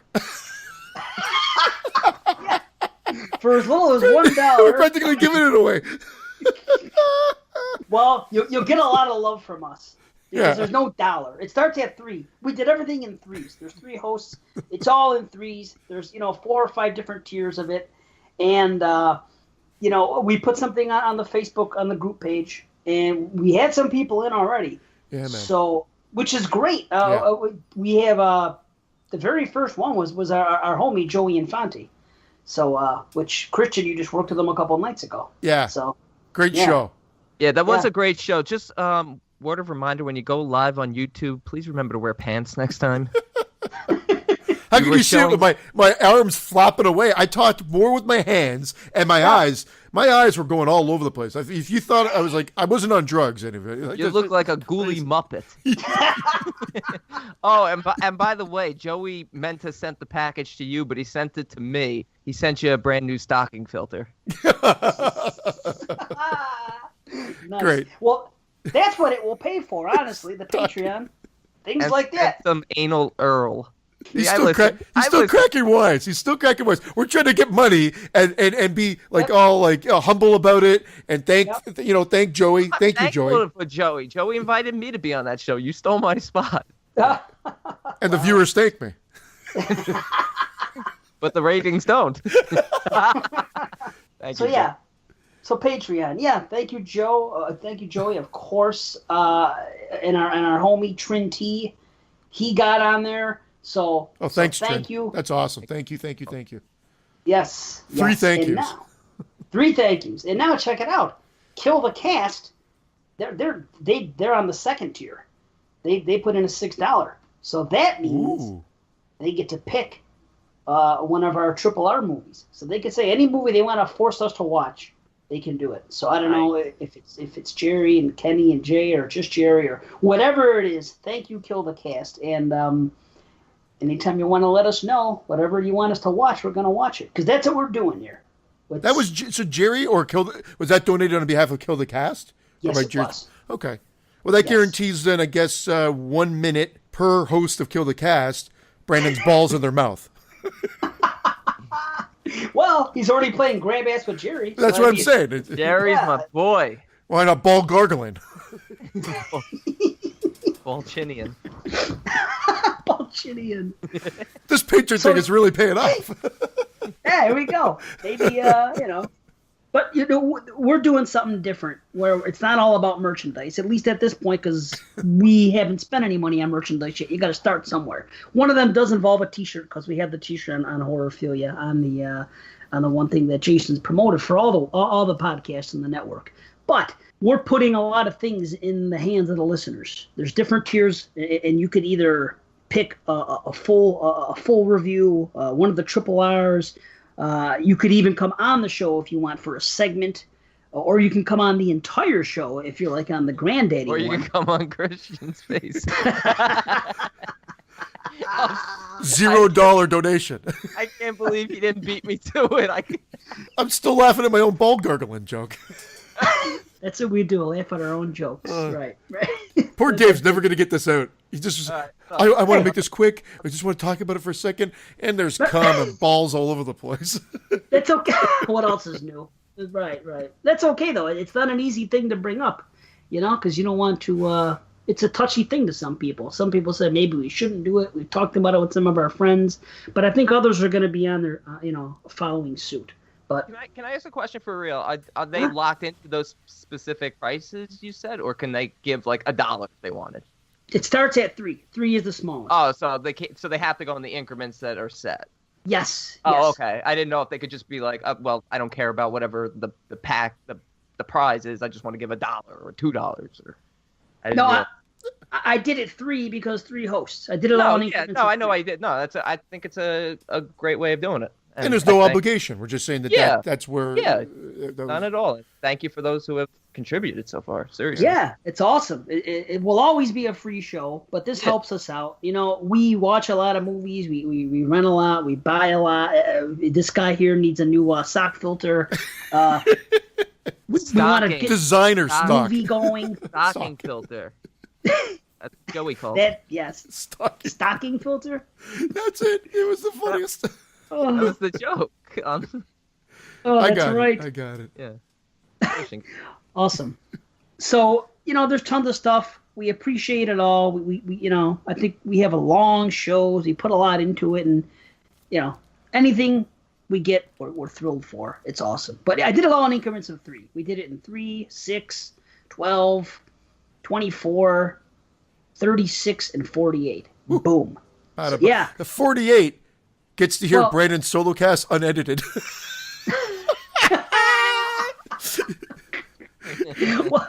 They can if they 4 want. days long. You'll just be sitting there like in a fucking comatose state. 4 days long. I edited it down to 90 minutes. I had 3 days of breathing in there. Pool together, everybody. You can pool together for $48. Yeah, that's what you could do. Yeah. Chip in. Maybe 48 listeners can each put in $1. And everybody, they can pass it around. Yeah. They can pass it around. Christian finally said something funny. It's great. But yeah, that top one though, on the serious tip, they can choose freaking, to join us on a show to review whatever they want to. 3 movie limit, or they can choose a solo cast from the host of their choice about whatever topic they want. And this topic can be aired to the public, like whatever, or you can decide to make it just directly to you. So you will have that option. Stacy's suicide note again. Sorry. It's not even a laughing matter at this point. So yeah. No. Believe me. It's okay. I'll leave a legacy. This will be it. But yeah, listen.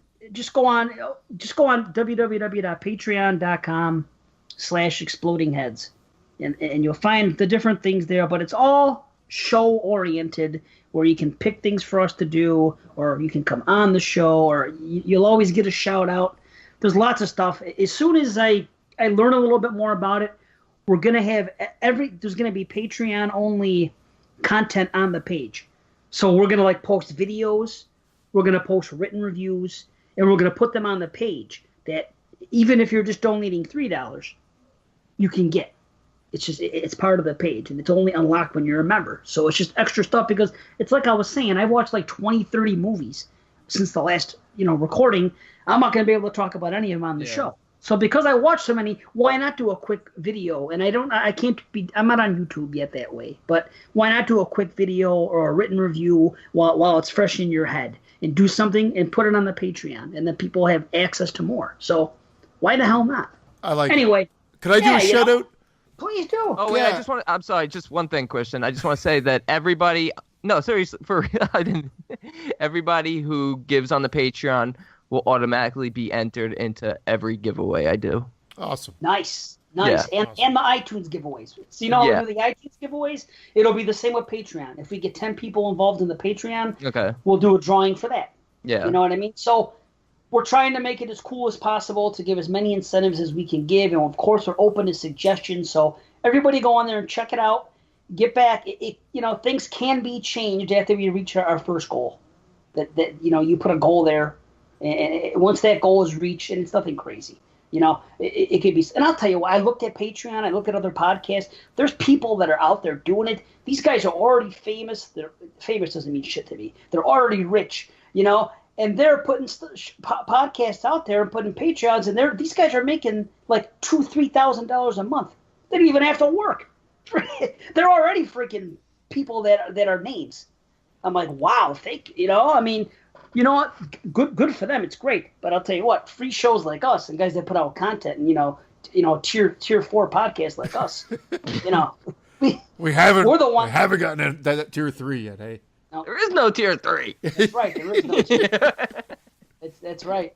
There's no tier 3. But hey, we can use all the help we can get. We are going to plan on making our movie. That's it. That'll be Kickstarter and that'll release the Wawas. I gotta see whatever. We have 50,000 movies. We're just gonna mash them all into some incomprehensible mess.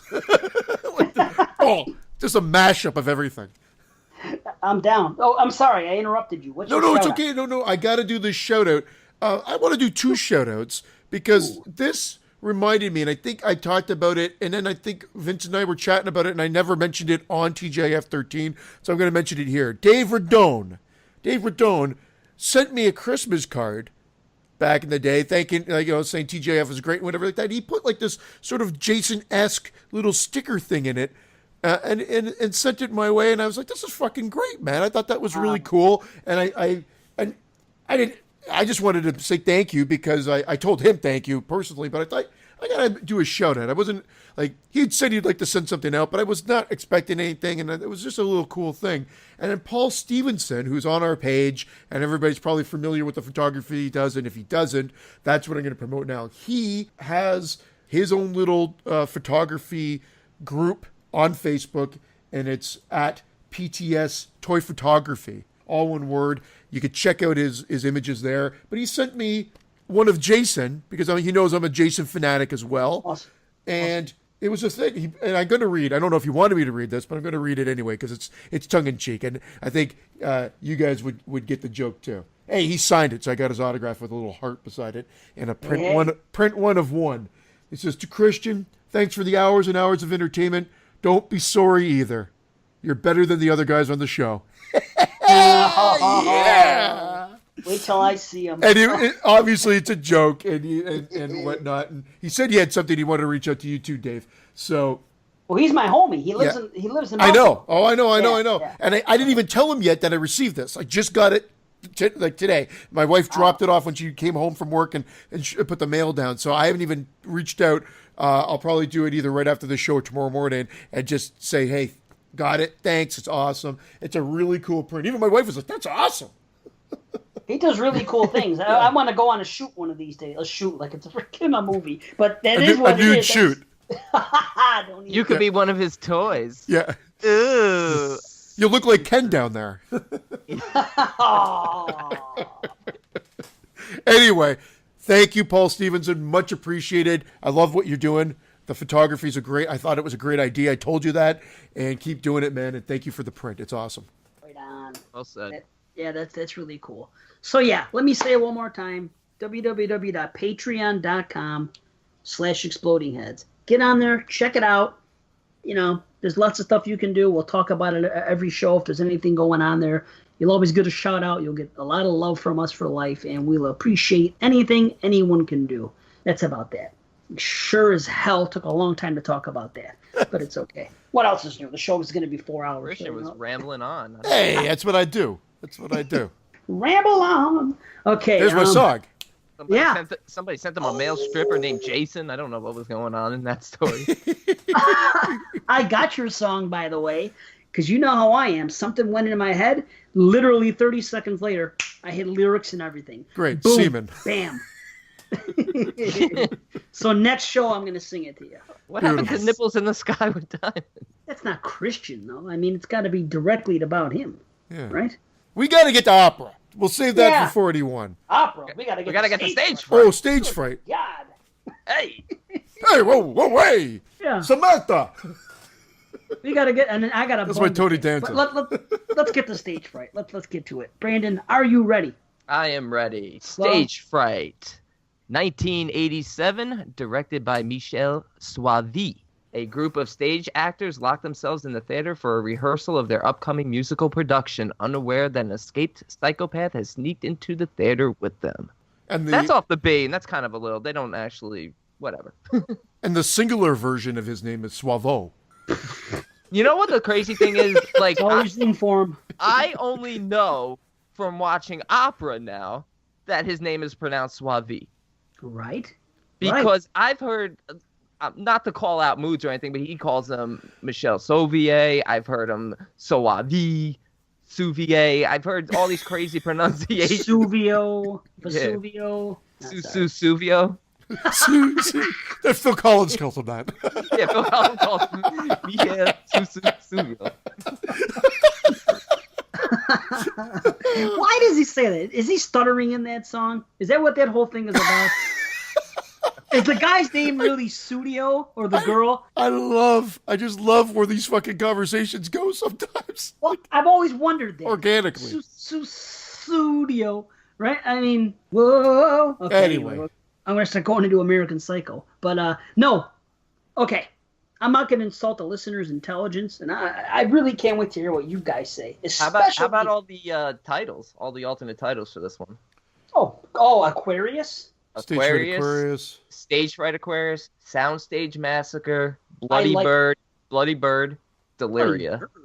Bloody Bird. Delirium, right? Or Deliria? Delirium? Deliria. Diarrhea? I kind of like Soundstage Massacre. Yes, Soundstage Massacre is what I would have chosen, honestly. Because Stage Frights... That sounds really bad B movie. Stage Fright it sounds more... Giallo. Upper class. Okay, now you've said it. Now you've said it. Is this the argument to whether this is a Giallo or not? There's no argument. This movie is a fucking slasher. It's still a Giallo though too. Oh, is it? I think so. You said it in the opening that you said, although it looked more like a slasher or feels more like a slasher, it still has Giallo elements. I think I'm going to have to slide. And this is where they were arguing everything that I read in when I was researching the history, was saying that at this point, the Giallos were kind of copying the American slasher. Yes. So this one does play very much like an American slasher, because really even the inspectors, which would put it in the Giallo territory, they're stuck locked outside the whole time. So although they cut back to them, it's more like for almost not comedic sake, but like it's raining, they can't hear anything. They're it's straight up comedic relief with them. Fuck Popeye. So, yeah, fuck Popeye. That's great. so yes, it is. I guess it is straight up comedic. But I'm just saying, so I can see the argument, Dave, that this is slasher. It happens to be Italian slasher. It's closer to slasher, but I still call it Giallo because of the mysterious element behind the killer and the fact that they could have always thrown in that curveball at the end and made the killer not turn out to be Irving Wallace. I mean, you see that he kills the orderly. You see that it's him in the car, but you don't see him committing any of the kills because he's either wearing the mask or outside they just show the POV of the swinging pitchfork or whatever it is that hits Betty in the face. So the reveal could have been Willie the whole time because he didn't like the way they were treating Lucifer, the cat. It could have been like honestly, like I mean I've seen the movie before, so I knew it wasn't. But how was that not slasher? How many slashers have we watched that are whodunits? Most of them in the 80s, and most of them could have been played either way. Yeah, but that's also the essence of a Giallo is the murder mystery element. Who's committing these crimes? Yes, but in a Giallo, there's an investigation that goes on throughout the movie. You know what I mean? And there's like a good and a bad cop type. Not a good and a bad cop. There's a cop in crook type scenario where there's knowledge of something going on throughout it. Where in a slasher, it usually takes place, over a 24 to 48 hour period, and people are locked in one place or in one place together where they can't escape, and they get picked off one by one. That's a slasher. I get what you're saying. I'm still defending it as having Giallo esque elements because it is still listed as a Giallo. I just feel bad. I feel bad because there's probably, and there's not a lot of them, but there's probably 4 movies that should be making the top 50 that aren't going to. And it's really, like I said, it's really just 4 movies because we decided not to. So I'm not saying we did the wrong thing, but when we do it, I think maybe right before we get to the top 10, we'll have a shout out. You know what I'm saying? We'll do something where we say. But I know what you're thinking. But remember, we changed it to North American too. I know. So because I think you're thinking pieces. I think you're going to bring pieces up, right? Pieces would have been. Yeah, but again, because we set them to North American, we could take Stage Fright and all the Giallos and everything else and kind of not push them aside, but this is what this show is all about. But my first note here, just to totally back you up, Dave, is this plays out like an American slasher. It does. And it's a shame it's not going to make the list. And maybe we should not have made North American because it's probably, like I said, only 4 movies I think would have popped up on the top 50. The reason we decided to go North American, I think more than anything, was the confusion with the protos. Because all the protos, not all of them, a majority of them came from outside of the States. Came from outside of North America. And you're like, what's a slasher? What isn't this and that? And make no mistake, when we do the show, there's something else I'm thinking we're going to do. At the beginning of the show, I think maybe we're going to do a thing where we're going to say many people consider this a slasher. I do not, so it's not on the list. Because right? Yeah. I think we're going to have discrepancies because I know for a fact there's some North American movies that at least one of you guys consider a slasher that I don't, and vice versa probably. There's some supernatural films that are slasher-esque, but I have a tough time putting supernatural films as slashers, even though they are technically labeled that way. It's tough. I mean, we're not locked in. This show is still 5 months away almost. So we could still change our mind if we can get a grasp on what we're including and not including. I just thought it was easier for the sake of not getting into all the giallos that are more slashery. You're right. It was kind of overwhelming at one point, I think is what it was. Yeah. Well, let's get back to this movie. All right, ratings. Let's talk about Stage Fright. Fucking great kills. I'll just say this. Yeah. There's some great kills in this movie. Great mask. I love the owl mask. Dude, me too. Let me say this about this.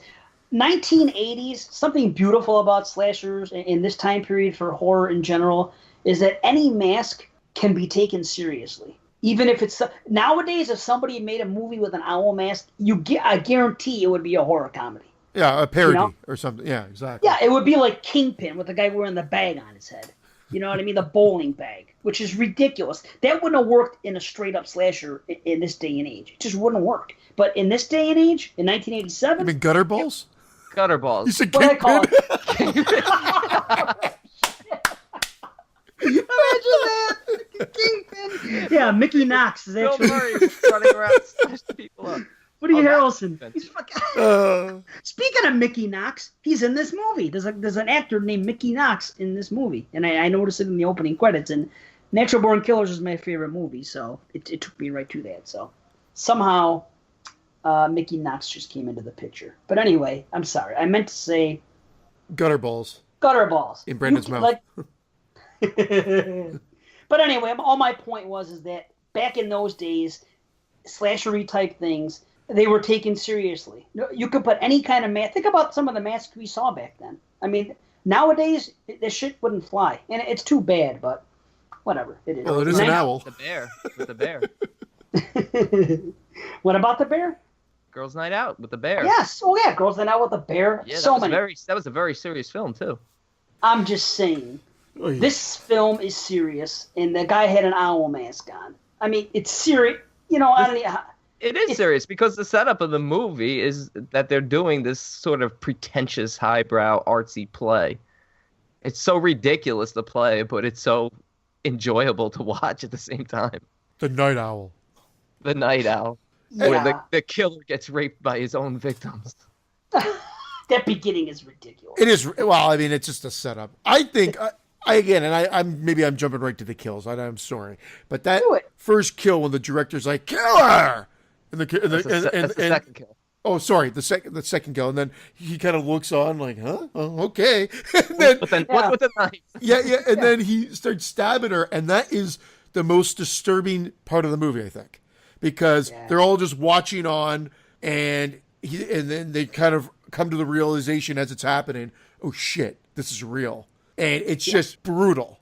See, I'm with you. That is a brutal kill, and I love all the kills in this film, but I see you're skipping over the absolute in-your-face comedy that is going. The fact that they go to a mental asylum to get her ankle checked. Yeah, but they were the closest, and the guy is a doctor. I mean, Did you notice that when he was massaging her leg, he massaged all the way up to her ass? Did you notice that? I noticed that he wanted to fuck the other girl, and that's what it was all about. He wasn't even paying attention to the lead. But he was massaging her ass. Right. I'm sorry, I didn't mean to jump over that. I just because I mentioned the kills, I wasn't going in order. It was a great kill, but yeah, no, there is a bit of absurdity, but I'm okay with it. Like again, I'm totally okay. I'm totally okay with it. It's how it's presented to you, and that's what's key, and it gets. This comes across very classy, even though if you really want to dissect it, it's pretty ridiculous. Oh yeah, and some of the characters are pretty ridiculous. Yeah. Oh yeah. Ferrari just felt very out of place. No, Ferrari's typical. He's a producer. He's a no, money I know, guy, but he felt like an old time wise guy. Like after Corinne got like stabbed, like and then like called for help, then he like starts shaking her. Where's the key? Damn it! Give us the key! Damn it! We got to find the key. Yeah. What about, like she's just been strangled and stabbed 50 times. Should he really be shaking her like that? Right after he's done shaking her, she's dead. He did it. The fact that he's like, we need to find some more money. Okay, I'll just go back to my satchel that I have with me with the fucking filled with money. Who the hell carries that around? Fucking Ted DiBiase? Yeah, I know. You'd have to do a hit to get that satchel of money, but no, he just has it with him. Oh, you need more money? How much? He opens it up and he's like pulling out wads of cash. Well, if you have that much, we need it all. Right. Yeah, you guys got to work overtime tonight. Okay. Here, we're going to give you fucking loads of money. How much for the... I mean, holy shit, it was crazy. Then it starts burning at one point. He's patting it. And it's American money, I believe, in Italy. Yeah. But the lira ain't worth shit. The American dollar. What are you going to do?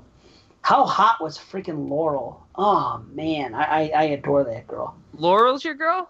Oh, my. I don't think there's any question. She looked good when she had the reddish hair. Then when she took the wig off. She looked ridiculous in that costume. I was like, what the hell is this guy? The Alice in Wonderland get up? I know. But it was something sexy about it. You know, that fantasy that you always loved? I don't know, maybe. I do love Alice, but eat me, drink me. That's a Marilyn Manson album. But anyway, yeah, I think she's beautiful. And then after the hair goes off and you see her in her natural and brunette, man, Yeah, Christian was more of a Brett guy. Yeah. Brett's my Brett's man. funny. He Brett's is funny. At first, I thought he was going to be annoying, but honestly, most of what came out of his mouth made perfect sense. Does anyone know what an ingenue is? He says that to Corinne when she's reading backstage. He's like, "What are you reading now, my little ingenue?" I do not know. They have some decent red herrings in this too. Yes. Not a ton, but a few. Couple ideas. And I think that's that's why I'm defending it a little bit more Giallo. But I get you. I agree with you. It is a slasher, but enough red herrings to at least add to that mystery element. Slashers have red herrings all the time. No, I know, but I'm just saying, if it's more straightforward, it's less Giallo. Giallo is always like, you have no idea who it is until the end. I actually did write, I said, it does feel a little bit more by the numbers, this one, out of the 4 that we watched. However, it's still beautifully shot and presented. So you by the numbers is not necessarily a bad thing. It's the presentation here that sells it, I think. But Ingenue, I think I remember this because it was the description of how they described the girl from Possession as well. Really? I believe that's how they described her. But here, from a literature film standpoint, it says an ingenue is a stock character in literature, film, and a role type in the theater, generally a girl or a young woman who is endearingly innocent and wholesome. Oh, that was Corinne. Ingenue may also refer to a new young actress or one typecast in such roles. Yep, that was Corinne. Wow. That was Corinne's character. That's why I called her an ingenue. So it's not Italian. It's not an Italian. No, it said it was a French word. It sounds French, right? Ingenue, right? Okay, it's like saying picadou or something, huh? No, I was going to say you learn something new every day here at Exploding Heads. Something ingenue, yes. Oh, bada boom! That was a Brandon pun, but I beat him to it. No, I would never say something so obvious. Oh. Hey, what am I gonna do? I don't know. You know what I thought? Isn't ingenue a pear? I don't know. But You got a Basque, Yeah, you got a Basque, a Bartlett, and an ingenue. I don't know anything about pears. It's Anjou. It's a parasite. What about a Jew? Anjou is a pear. I was making for all the fruit lovers out there, they'll get A it. Jew is a pear? Anjou. The best part of that whole thing is for all the fruit lovers out there, they'll get it. I guarantee, even if there's one fruit lover out there, they're like, what the fuck is this asshole talking about? I know, right? Even I was like, can I make this stop? Can I make this stop? Why did I go down this route? What I thought was cool, I've been trying to spit this out. That scene. Well, what I thought was ridiculous was the ease of the mental patient's escape. That was that was ridiculous as can be. We know it's him. He just breaks loose of a strap, and the doctor gets distracted, so he's out. That was ridiculous. But later on, when they're talking about the killer, and Brett, when he gets killed, he says the guy's name. And then he stands up, and the guy's right behind him. I thought that was a cool little thing. Oh, it's a great scene. That was an homage to Tenebrae. Really? Tenebrae, though, did it like it was right within the shape of the guy's head. Yeah. It was beautifully this was like, yeah. It was still. I see what you're saying. It's still very, very similar for sure. No, it was actually an homage to Tenebrae. It's not as nice, but it's still nice. Yeah. Right. Yeah. It's not as nice, but it's still nice. It's still nice. Yeah. Hey. He's so nice. We get deep here. It's not as nice, but it's still nice. Interesting, Brandon. Interesting. The drilling death. Awesome. Amazing, and not just amazing because it was gory. Amazing because they spill the stage blood and it shatters on the ground, and then the drill comes barreling through, and then his real blood drips into the stage blood. So you see like the difference in color. I thought that was genius. I thought that was beautiful. Irving Wallace didn't kill him. Yep. It was the guitar playing guy from Slumber Party Massacre 2 who did that. Ooh, Clay? Yeah.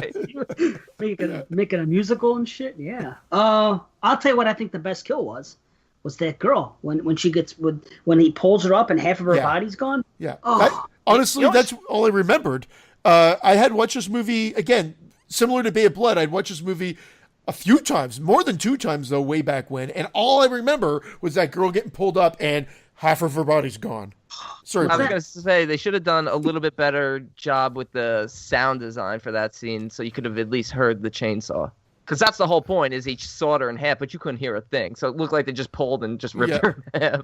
You're right. And then a minute later, he has the chainsaw, and you see him slicing the other person. Oh, right? yeah. Danny, he went to avenge Sybil's death, and man, he really put up a hell of a fight.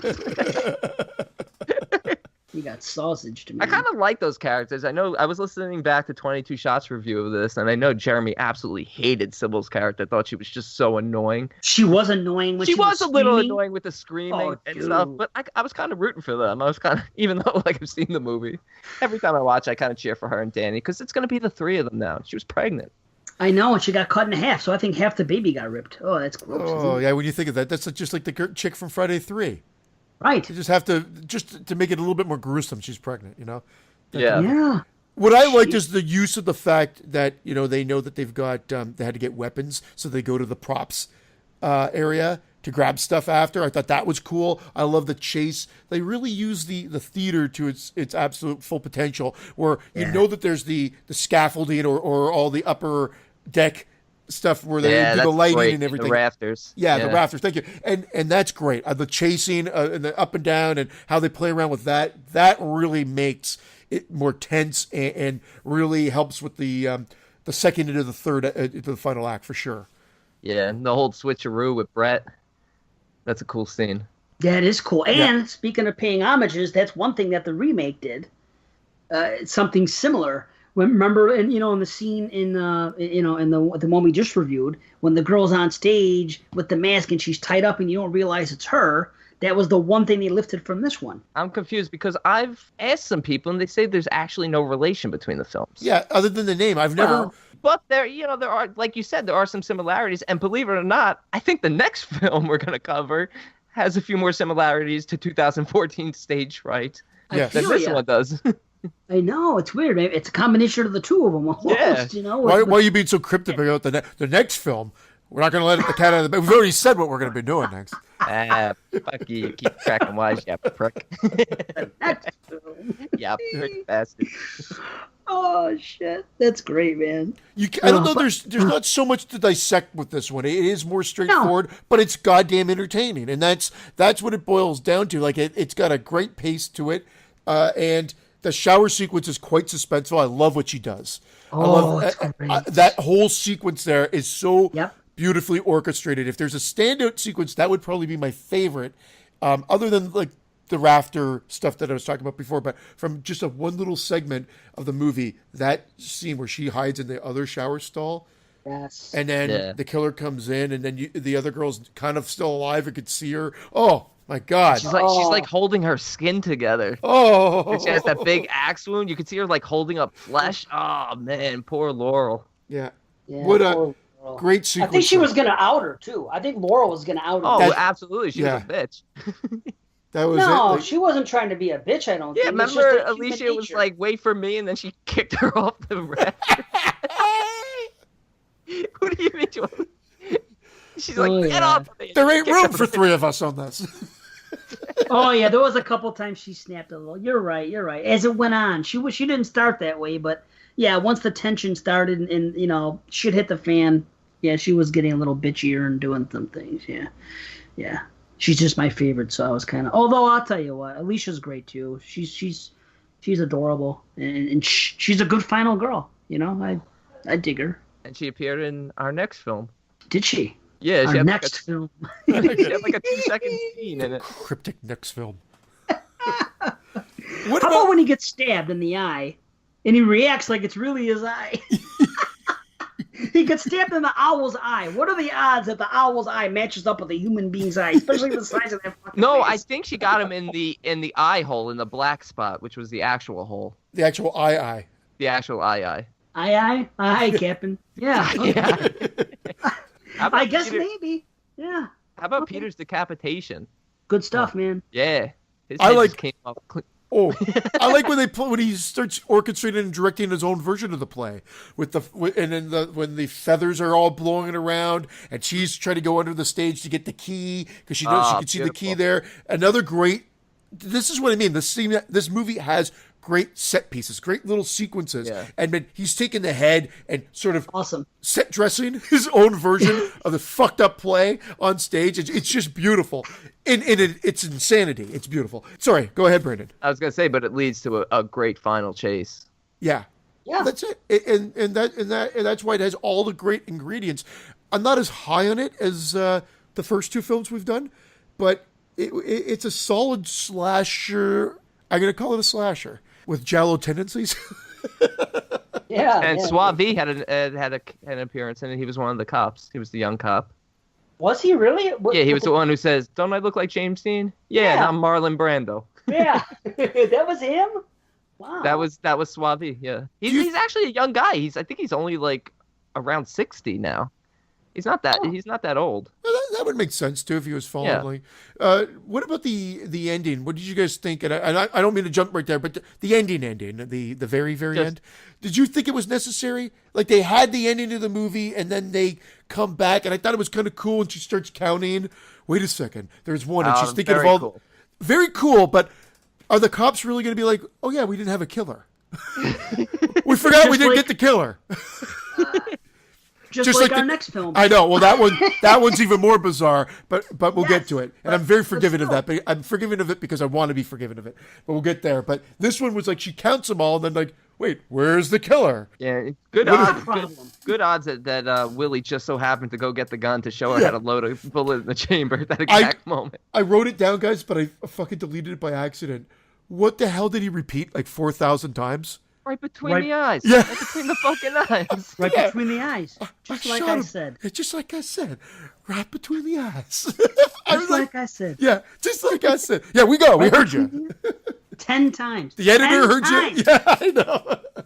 Right between the eyes. I think the ending is just, like I've read, it's just an homage to, the 80s slashers. It really is. The smiling killer and everything too? A slasher, but it's also a Giallo paying homage to slashers.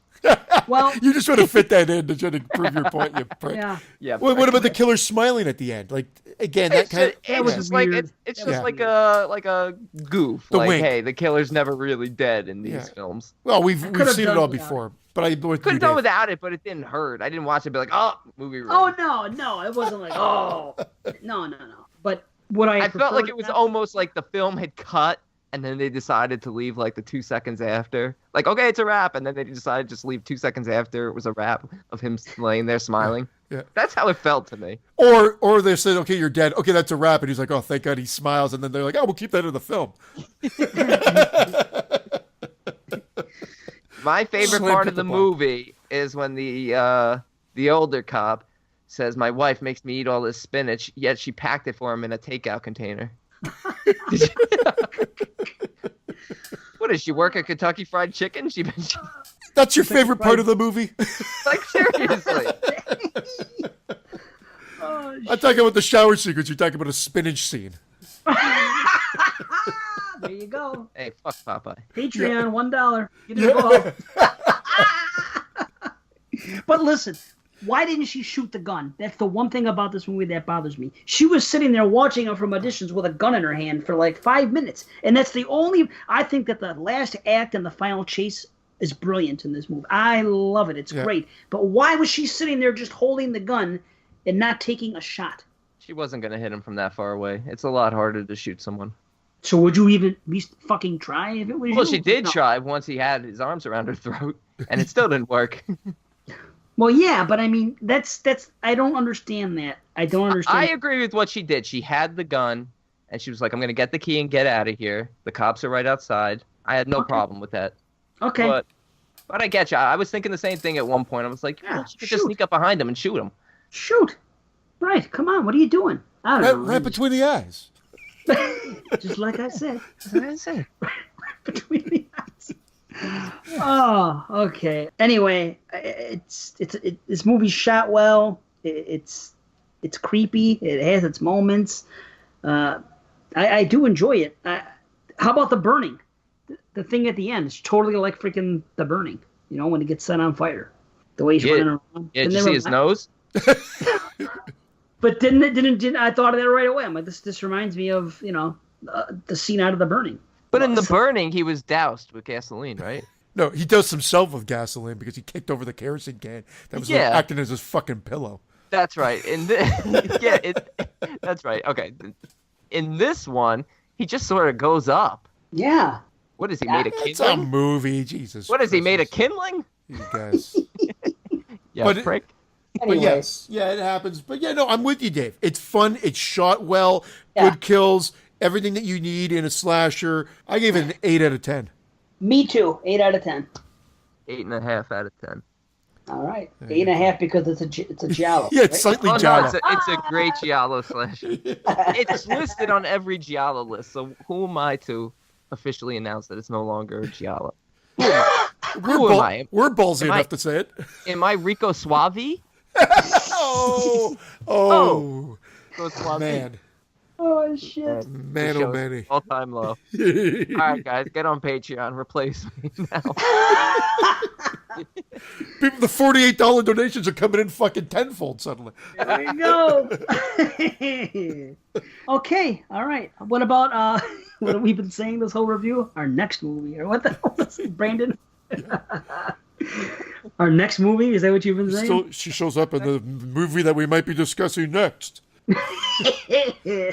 So, yeah, the movie we might be, the movie that we are discussing we might be doing next. Ladies and gentlemen, Dario Argento's opera. Okay, opera, directed by Dario Argento, 1987. A young operetta is stalked by a deranged fan bent on killing the people associated with her to claim her for himself or herself. I threw that in there. You should in a movie like this, because I'll tell you what. Because it's a Giallo. Because it's a Giallo. There's always room for Giallos. Yeah. Oh, now it's funny. Oh, it's hysterical. Hilarious, Jerry. Jerry Herrings? Yes, of course. Argento, too. Argento has been known to have female killers. You know what I mean? So, yeah. You know what? Even though I've seen this movie a fair amount of times, as I'm watching it, I sometimes forget. And, that's been well documented here. I'm watching the movie. You forgot you were watching it, or you forgot who the killer was? I didn't forget I was watching it. What are we watching here? Yeah. Have I seen this before? It's a new Argento. Is this the remake of Suspiria? Yeah. This is phenomenal. Yeah. Yeah, bellissimo. I did forget the killer because it's been a couple years. Not even, honestly, no, that's bullshit. I saw it less than a year ago, and I still fucking forget. But whatever. The way this movie's played out, up until the time where that famous scene, which actually we discussed not too long ago, on the top 20 kills. Yes. My favorite, one of my favorites, yeah. Yes, and it's awesome. I was finding myself thinking, is it Daria Nicolodi? Is she the killer? Because that could easily have been her, you know? But anyway, I could have seen that playing out. You guys, I've mentioned this in the show before, that I hold this movie in high regard, and I think I even listed, because we talked about Argento on one of the shows, and I think I listed this as my favorite, and I still believe that. And there's a lot of movies I love, don't get me wrong, I really love this film. So obviously there's not going to be a surprise probably where I'm going to be going with it, and the fact that I'm not going to stop blowing it tonight. It's just that I do. Yeah, thanks for the sound effects.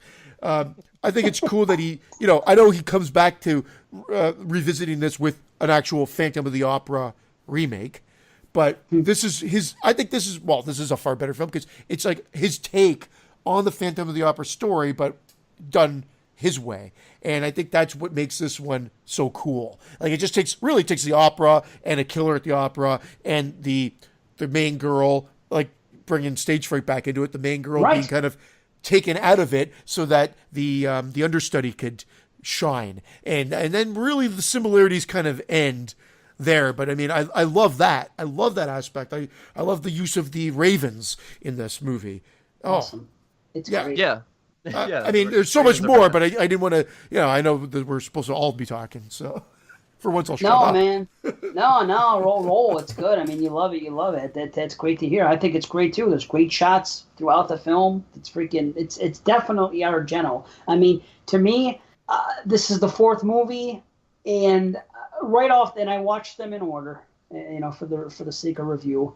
And I'm 15 minutes in this film, and I'm saying, well, this is why he's my favorite director. To me, it's shot better than everything else we've discussed tonight. And I know people love Bava, and I have no issue with Bava, and I think Bay of Blood is a quality movie too, obviously.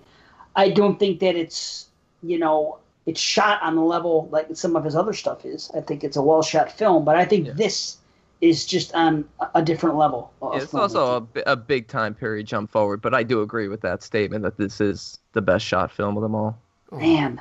The opera shots, the opening, the credit sequence, how it leads into it, the pan out, how it's the POV, sort of the POV or the back shot of the main actress bitching out as she walks out of the production and then gets quote unquote hit by the car and whatever. All that stuff is super cool, but more importantly, what I forgot, if I have to say something that I forgot, is how Argento just slam cuts a flashback into it. And if you're not paying attention, you'll be like, "What? Who said? Well, where the fuck are we? What's going on now?" Like remember when he has the binoculars and he's watching her perform opening night, puts him down and he kills that guy in the booth, a la Phantom style, and then all of a sudden it just slam cuts to this shot, the rotating stairs going down, and then all of a sudden that's like the thematic or the visual that he uses almost to tell you we're going into flashback territory. Now, that's kind of like the reoccurring shot that he kind of uses, but you don't know that first time watch. All of a sudden you're slam cutting in here, and then there's two girls in distress, and you don't know what the fuck's going on or what's happening. All I know is I'm getting a funny feeling down here. Hey. No, that's great. I admit I was a little confused with one of those flashback scenes. I'm like, what the fuck is this? Yeah. And when we did our list of top Argento films, I think I had this at 7. And not that I'm gonna blow the movie like you are, but it's definitely higher up than 7 now. Nice. I think it's definitely top 5 now for me. Nice. Yeah. Nice. Without a doubt. And I love the fact that Argento was denied the opportunity to do a stage production. Yeah. That's why he did this film. So I said it was a self-referential Argento. This is very self-referential, and they even put dialogue into it, like a horror film, like you're a horror director and you're doing an opera. You should know, like you shouldn't be here. This is not for your kind type thing. Yeah. And I thought that was great. Like it was like a back to the critics. When the reviews come back and the director's getting slammed, yet the star, she's getting all the praise. Yeah, but they're still slamming his direction of the production. Wow, yeah. I didn't think of it from that way. And she's bitching him out in the beginning. She goes, "This is typical birds on stage, bad production, laser beams." She's going off. Well, here's something cool: the whole Shakespeare thing. Did you guys catch on that? That whole it was just a little thing that if you weren't paying attention, you may have missed it. But somebody earlier on, I think a critic or somebody was talking about how he's a horror director and he would have said this and he would have said that Shakespeare was shit or something like that. Basically, the wardrobe girl said that, the wardrobe mistress. That this guy would snub Shakespeare. Yeah, he thinks Shakespeare is an asshole or something. Right, and then later on he quotes Shakespeare and he said that he says to sleep perchance to dream. He says it to Betty later on when she's having almost towards the climax. Then she walks away, and he goes on with it, and he goes into that whole that monologue from that. What dreams may come, and I'm like, that's clever. I don't know how many people caught on to that, but you would think that this guy is just a knucklehead, but in fact, he actually does like Shakespeare, and he is intellectual, and he actually is a good guy. And you don't really know that until the end, officially. I mean, because your guess. Yeah, they cast doubt on every character, but the one thing that kind of bothered me was obviously the initial running over of whatever Lady Mara or whatever her name was, who was the star. Chakova? Now Mara Chakova. I know the role was originally supposed to be for Vanessa Redgrave. Argento wanted her in this film, but she couldn't do it, so it was basically thrown into this really tiny part. So I imagine there was more there. Same thing as there was more there with the little girl, Alma. and her mother, because that was just thrown in, and that was really cool. But it's cool, but you're kind of like, who's this? What's going on? But yeah, I love how he introduces shit like that. Like, I love it. Yeah. And the car getting hit, like, really, it was supposed to be more that she just broke her leg, as we see. But it's really cool. You really don't see her at all, because even when they come back to her being upset with the other girl doing such a great job, it's just the framing of it is brilliant. Where you just see a cast, the TV, and her fucking tantrum of her throwing down the glass and it shatter or breaking or whatever like that. And I just like, oh, brilliant. And it's just a quick shot that some people would be like, what? Because it's jarring, but it's so Argento and it so works.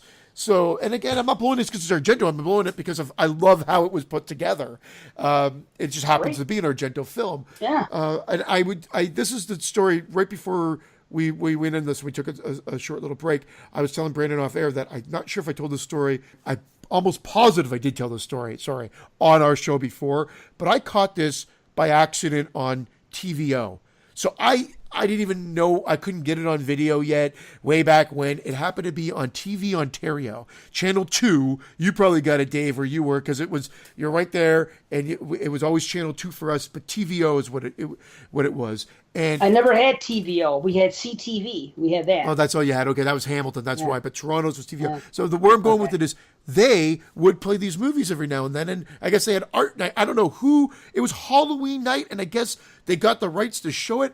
I didn't know it was on. I didn't have TV Guide or anything like that. I just put on the TV in my room, and I'm like watching this. I'm like, this is really cool. And it was playing it, and I go, I have a fucking feeling this is opera. And I hadn't seen it. I just remember reading up about it. And then, of course, the peephole scene came. I'm like, oh, my God. And then I just watched it, and that was my first experience with it. I'm pretty sure it was cut down. But imagine that's a fantastic kill. But you turn on... No, the kill wasn't cut down because, actually, funny enough, that's more just super cool. It's not super gory. It's just it's not. Beautifully done. With the phone. The shot of the bullet going through. Oh. Yeah. Beautiful. I have a question. You finish. No, I was just going to say, but how cool just to catch that on regular TV. And that was my first time experience. And then I was like, I've got to see this in its true form.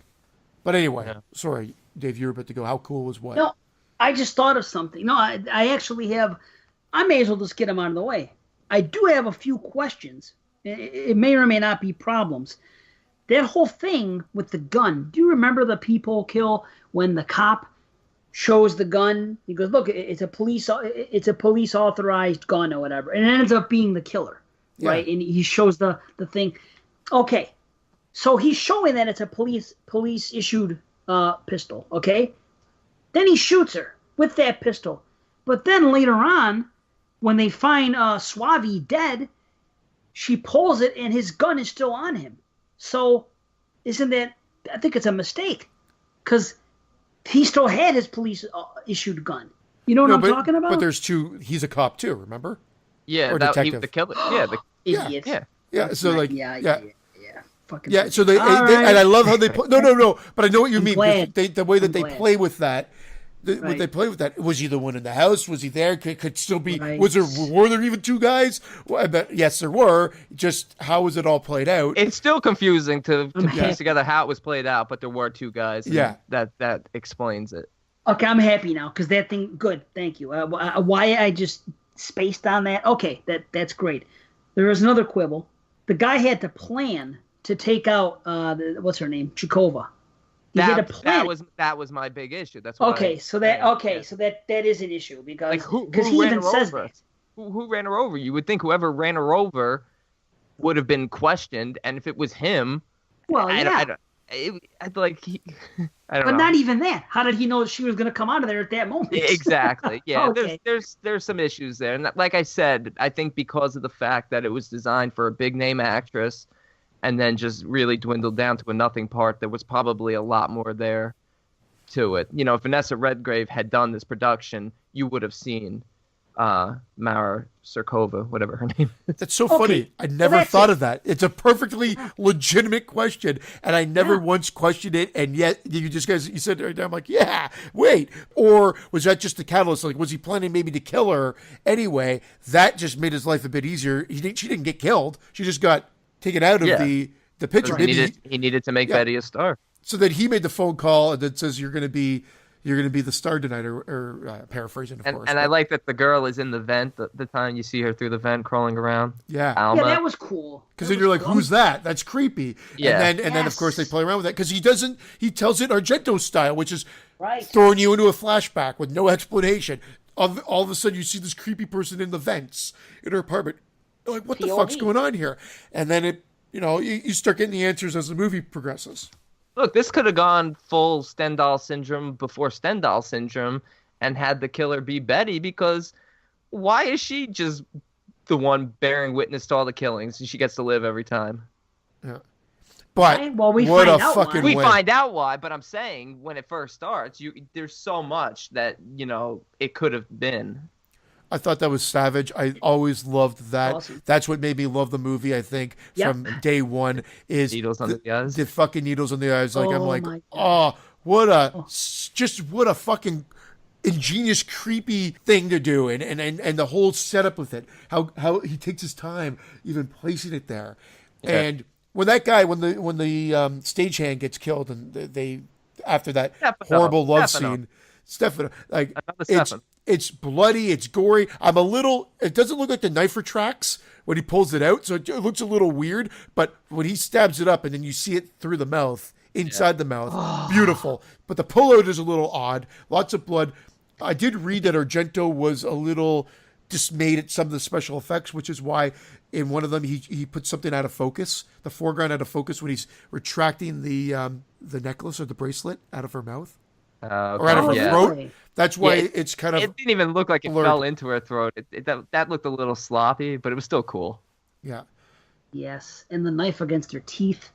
And dude, every time. Even the knife against the television screen, when the noise it makes, just things like that. But still, great kills. All vicious. All and the whole Raven scene where he goes in and how much of a plot point that gets. And the Ravens are vengeful, and the close-ups of their eyes, like it's a photograph of everything happening. And that's how you realize that the vengeful scene at the end, their plan, which could have gone totally awry, it just turns out beautiful. It is beautiful, but couldn't he just have released the Ravens from the side of the stage? Did he have to really crash it through the glass and scare the shit out of everyone? Way more dramatic that way. Way more dramatic. Argento says that this actress who played Betty was the most difficult actress he ever worked with. Really? Yeah. She's beautiful, I'll tell you. She is that. beautiful, but he says by far the most difficult he ever worked with. Wow, really? Which kind of upset me because I liked her so much. Me too. And Daria Nicolodi came back specifically because of that scene. Because she wasn't with Dario at this point. But she okay. She read the script and was like, I got to do this. This is phenomenal. Yeah, you're right. She wasn't with him. This is 87. Shit. Yeah. I mean, just all this interesting stuff you read. A lot of people say that this is like the last great Argento film. I mean, I think we've all said that it could be, but I do like Stendhal Syndrome. I mean, look, I'm not as high. I'm not as high on Stendhal Syndrome, but I still give it a decent grade. And Sleepless, I do enjoy. And even the shit he's making today, at least it's still got some style. Yeah, it's got sloppy storytelling and kind of just. It doesn't feel like Argento of old, but he still puts out quality. He's still. Yes, and what am I going to say? I'll say he's the best. But I mean, this was the last movie in an amazing run. Yeah, that's what it is, because it starts with it starts in the beginning with the Animal trilogy, and then he does the little TV shit, whatever, the Western, whatever. Then it's Deep Red, Suspiria, Inferno, Tenebrae, Phenomena, Opera. Yeah. Bam. That's why I don't think any other director has that many in a row. Without a flub. In my opinion, all those movies are great. And then after that, it's Two Evil Eyes a couple years later, and then Trauma in '93, and and solid films right there too. And I like Trauma as well. I like both of those. Yeah, exactly. But I know what people are saying. Like, just Two Evil Eyes was not a true Argento. It was a two-story anthology, and it was more Hollywood, I guess, so to speak. And Romero's was actually the better of the two. Yeah. And I said my minor quibble in this film is I could have done without the brain shots. Yes. Yeah, what was the point of those? Why? Well, I think they focus on her not being able to relax, and so she plays with the music, and I think that was to show the trauma within her head. It's a minor quibble. It doesn't take anything away from the overall movie. I just could have done without him. Like, to be totally honest, I thought it was unnecessary. That makes sense because she also never calls the police. Well, she does call the police, but she never stays at any of the crime scenes after, and it's kind of dealing with like her feeling guilty and suppressing her traumatic issues that we ultimately find out what they are, the flashbacks. That's true. Yeah. So, yeah, and that plays in heavily, in the end of the film. In the end of the film is another quibble. And we're not I don't want to get on it right now, but I mean... But I'm with you. And this should knock it down something, but I guess I totally just turn a blind eye and say, I can't. It's just too good up until that point that I can't. It's slightly less ridiculous than Stage Fright, at least. At least they found something. Yeah. We're gonna get to it, right? But I just wanted to say the one thing more at the very beginning of this movie was another line that I love when he's saying that self-referential thing. He says the director of the place says when he's being questioned by the cop, he says, "I think it's unwise to use movies as a guide for reality." And then the cop responds, "Depends on what you mean by reality." And I just thought that little exchange was just great as well. Cool. I've always loved it. And I just think it's great for the movie, and it's great just from an attack on Argento and the brutality of his films and some of the heat he was probably taking in the real world and going from there. So I was talking about those Ravens. As usual, we go all over the place because we're excited. I'm excited about talking about this film. But he kills a couple of those ravens, and then he's trying to... And they were eaten. They were eaten by the production crew, though. So, just to let you know, they had raven stew that night. But the guy comes in, and he makes a beeline out that exit door, and I love how the ravens kind of try to attack it to try to get to him. I just love that. And that visual of their eyes dilating. Oh. Yeah, man. Oh, that's great. Cool. That's awesome. I thought it was actually funny when the guy comes in and completely no-sells the fact that there's two dead birds on the ground. Wouldn't that startle you if you walked in a room and there was a bunch of flying birds in there that they escaped? Wouldn't you be suspicious why there was two dead birds as soon as you walked? I'd probably get the fuck out of there. I don't know about you guys, but wouldn't you think that something happened? Doesn't he say damn birds or damn ravens or something like that? I mean, it does say, just like they shit on the floor, maybe one or two, like it was something insignificant. But there's two dead birds as soon as you walk in. Maybe he thought they killed each other, Maybe. I thought that too. I go, maybe you could pass it off as they killed the others. But I don't know. I thought that was a little funny. I like the way they escaped, though. One smart bird freaking, takes his beak and opens up a latch. And next thing you know, they're walking out. They're flying out. Oh, it's great. Yeah, they should have had dialogue. They should have been, hey, let's get the fuck out of here. I like how they set up the ending in the beginning by mentioning the fact that they have memories like elephants. They set it up, right? Because they were talking about how, so the end makes sense when they discover, well, that must be a fact. I mean, I'm assuming it's a fact. I didn't know, but even if it's not a fact and it's just said to be fact in the movie, it's certainly justifiable. It had to be in there. Do you think they went a little nuts with the bird cam once the Ravens were released? Like, don't get me wrong, love it, but those like usual extras can't act worth a fucking shit. And there are people going, "Oh no, the Ravens are coming," or whatever. As the cameras, some of them are great, but there's some that are like, "Huh?" Yeah. They look like they're laughing almost. Yeah. Well, some of the characters are actually in that. Alma and her mother are there. You see.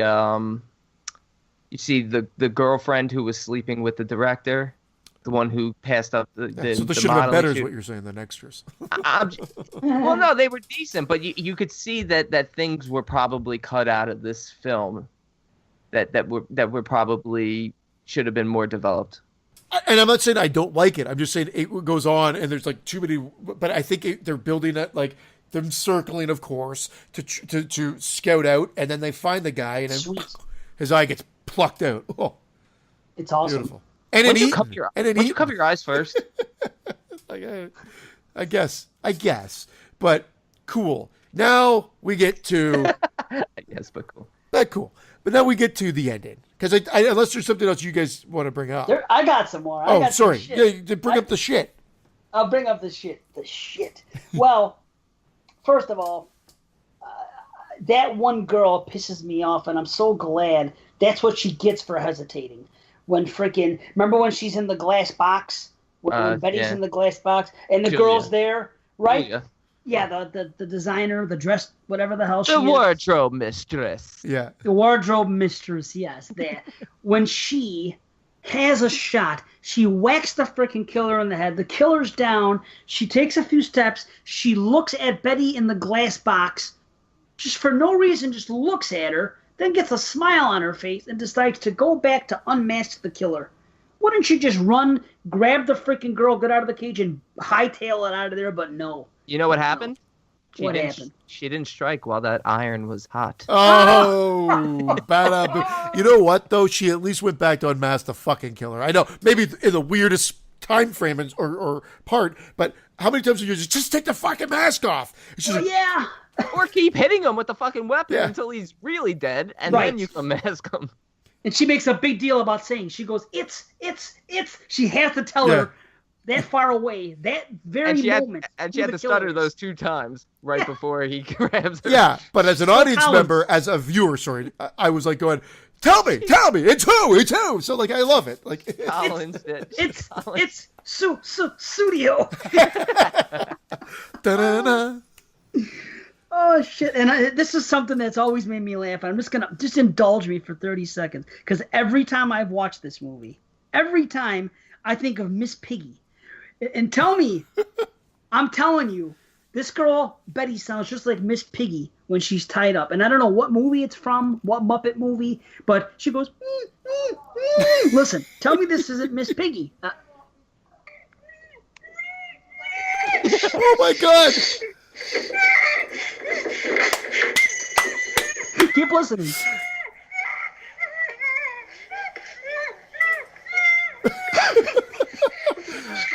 The fact that you drew those comparisons are beautiful.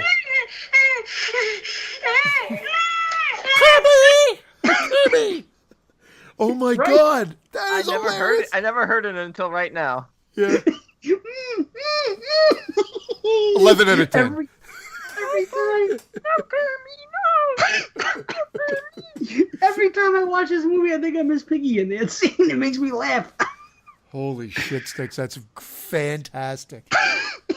Wouldn't it be funnier if before Julia was killed, she was able to be like, it's Kirby! Wouldn't it be funny if they just remade this as a fucking Muppet movie? It'd be fantastic. They could. Muppets they perform in operas, don't they?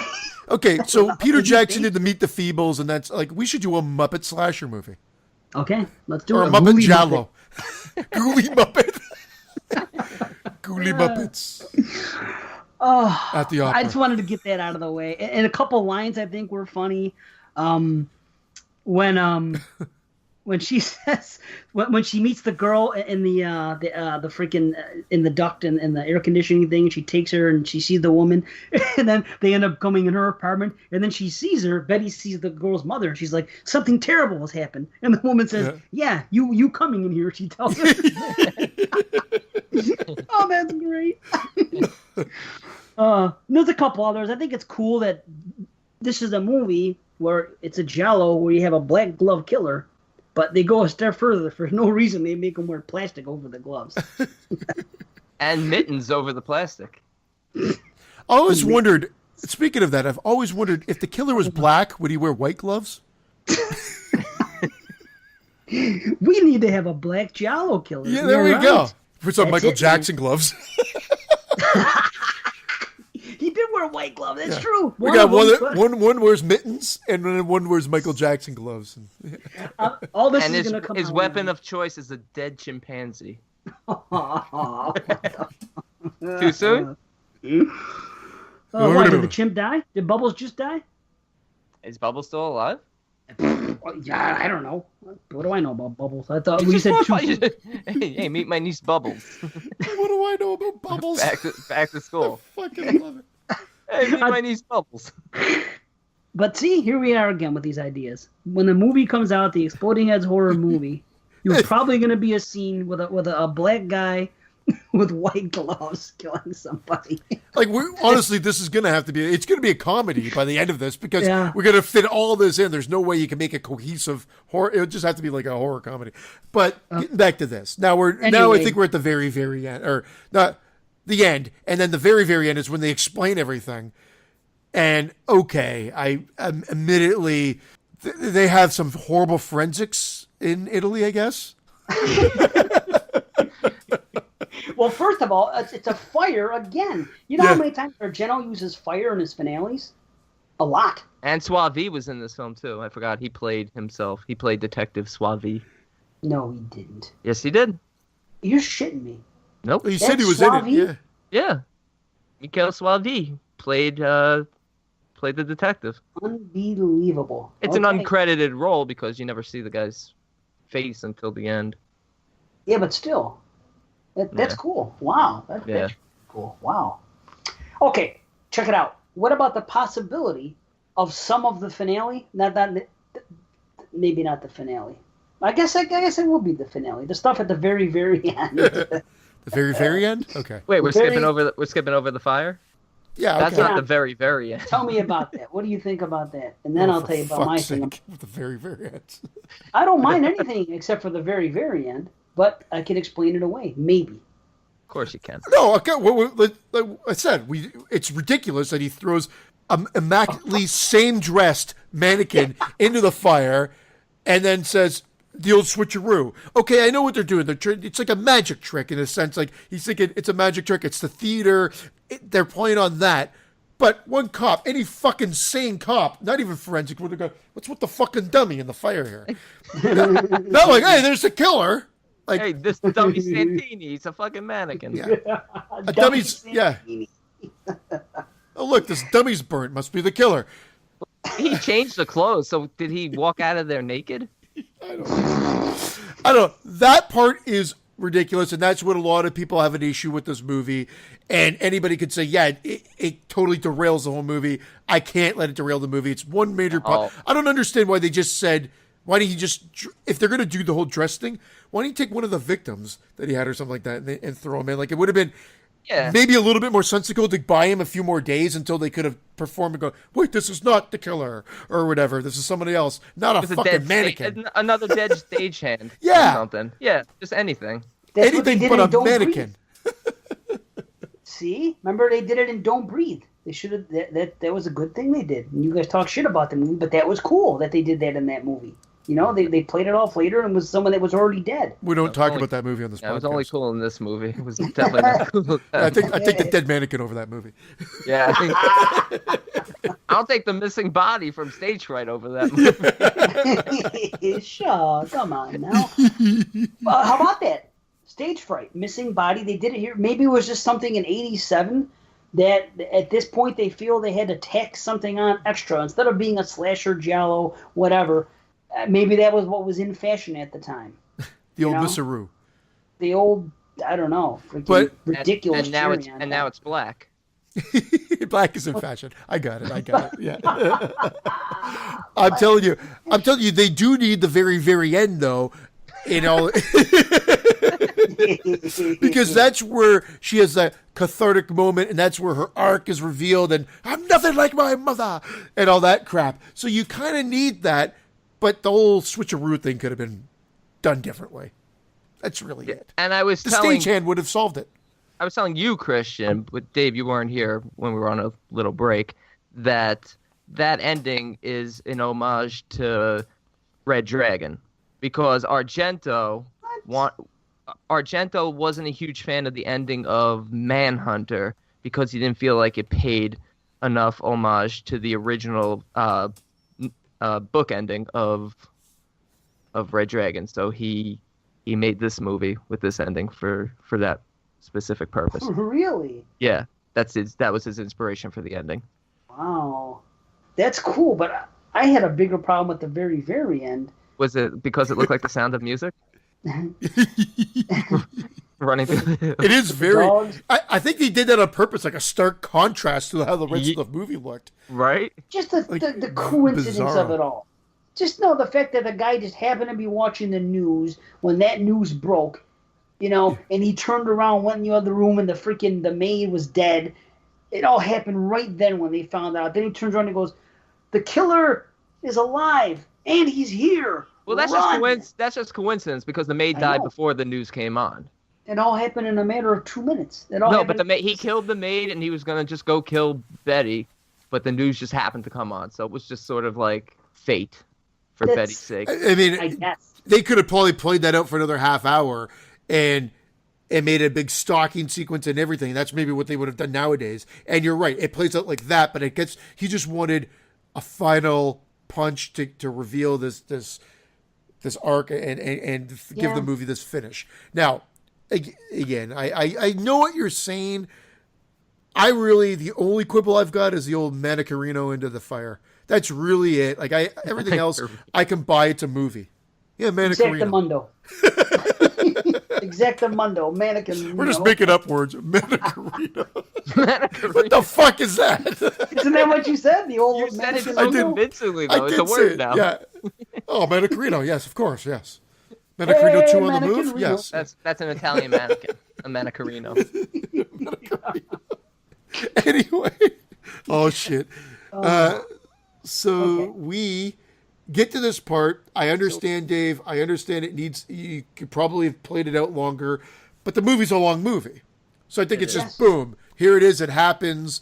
I'm okay with that. I'm okay with it. And I am forgiving of this movie. Like I'll overlook the quibble, the brain shots, which really I wouldn't have taken any points away. Just I didn't like them, and I didn't think they were necessary. And I don't take anything away, even though I probably should for the Manicarino, but I don't. Check it out. Could the ending, not the Manicarino, that is what it is. And that didn't even bother me. Isn't that funny? What bothered me was the aftermath, was the very, very.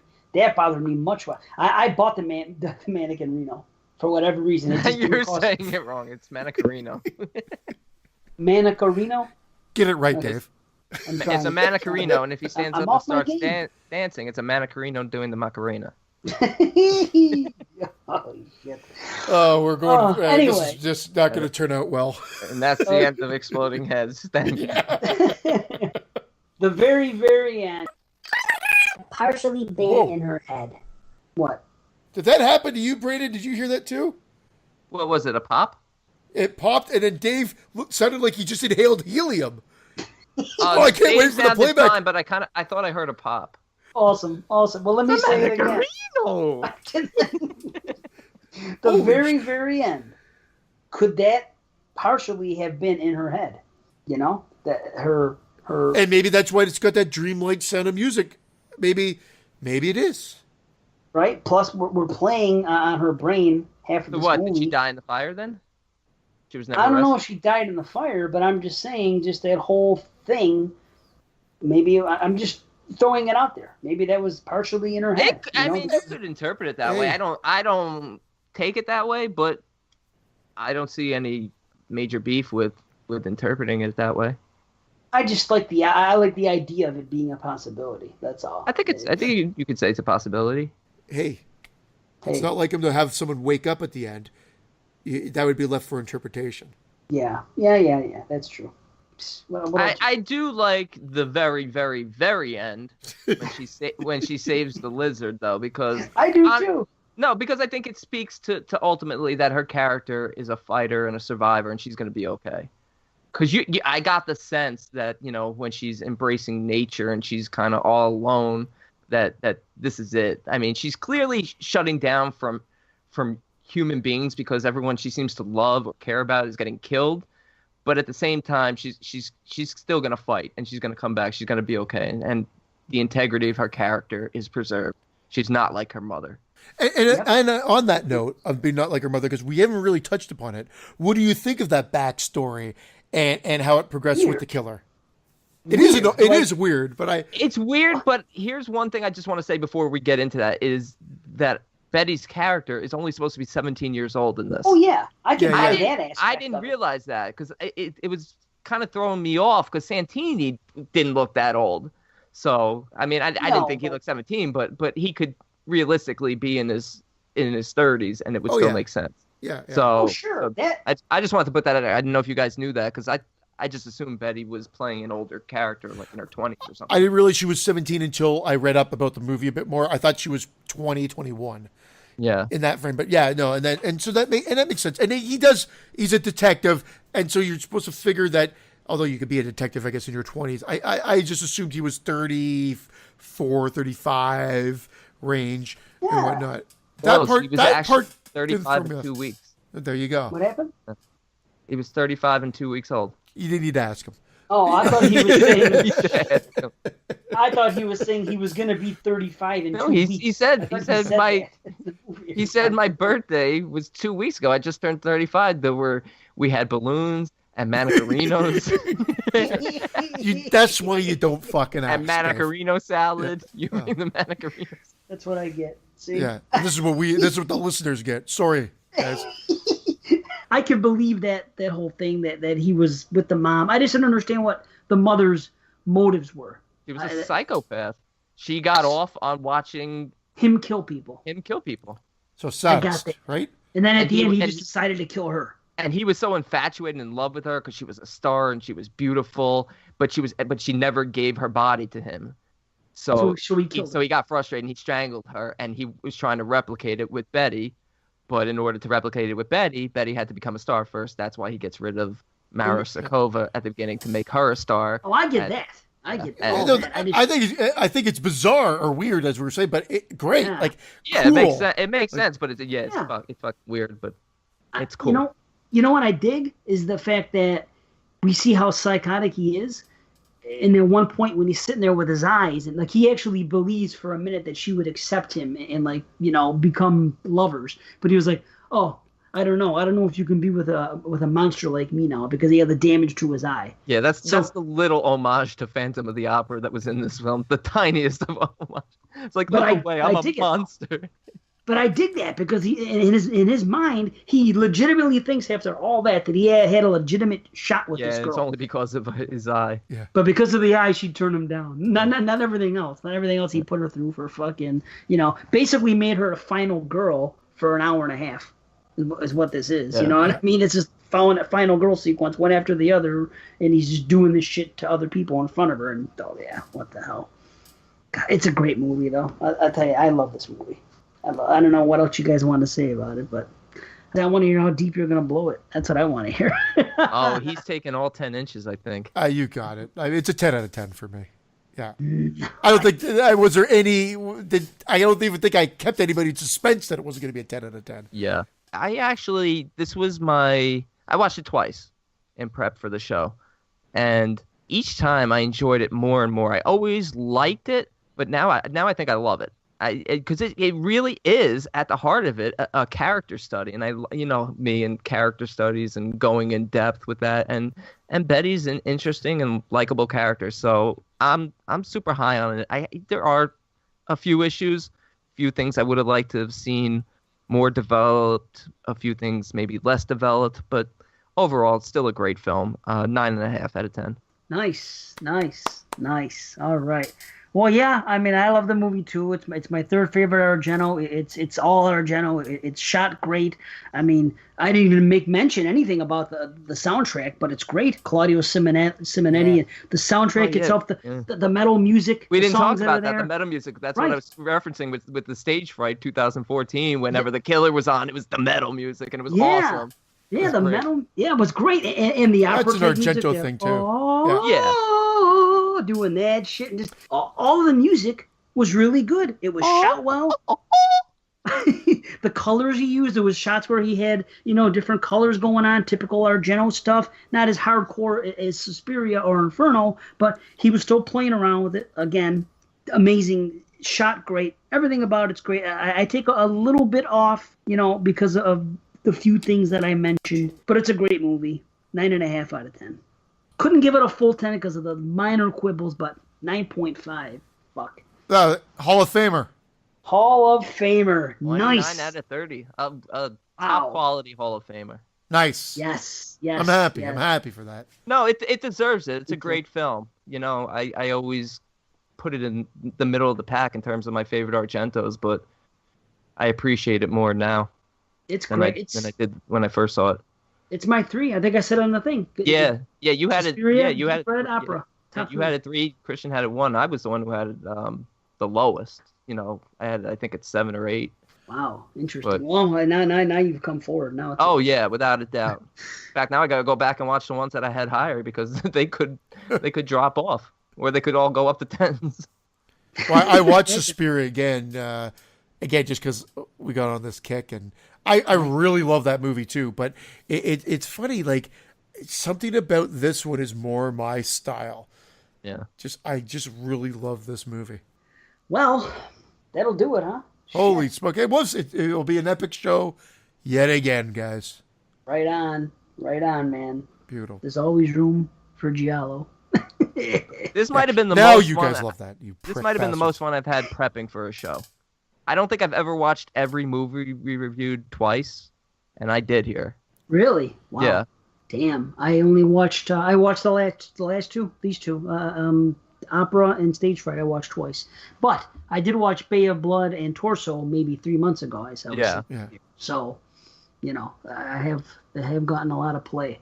When we're done with the slasher, so I'm gonna, try to watch like a Giallo a week, something like that. Giallo a week. Giallo a week, and maybe that'll be on the Patreon. Maybe that'll be something to do. Just go on and, because, like I said, how many triple R's can we do a show? It's not easy to do that. I think we're probably going to start doing a little less, maybe 3 instead of 5, something, So whatever, cool. Who knows? Christian can still do 37 the way he. Quick. Hey, I got a new one for 2017. It's called 8 out of 10. And some people love that, and some people like the dissertations you guys give. I mean, and I'm not being snarky. Like no, I like it. I don't want to just do a plot synopsis. You can read that on IMDb. So I want to give a quick plot synopsis and then talk about the pros, the cons, and then at the end of the day, the rating will tell you whether we recommend it or not. At the end of the day, I really feel bad because I genuinely like your reviews. I like them short. I try to keep mine short. You should. No one's complained. They don't want to offend Brandon. Brandon would be like, "What? I'm sensitive. I have the sympathy group. I got Jerry. I got Watson. Yeah, let's see. We all get together a couple times a week and hug. Grab ass. That's what you do. Grab ass and hug. And dance the Manicarino. Well, boys, that was a fun episode for sure. Yeah. Yes, it was. Lowest grade an 8? Yeah. The lowest grade for anything was an 8, you think? Did you give any of the first two, Torso or Bay of Blood, below an 8? I gave Torso a 7.5, so that was it. Still a pretty good show when you do 4 movies and the lowest rating is a 7.5. I gave 2 10s, an 8, and a 9. Hey, you should relax. You had 2 10s. Oh. Callback. Callback. On that note, I think we should just fucking call it forever. You were going to say. Yeah, I don't even have anything to pimp except the show, Facebook, whatever.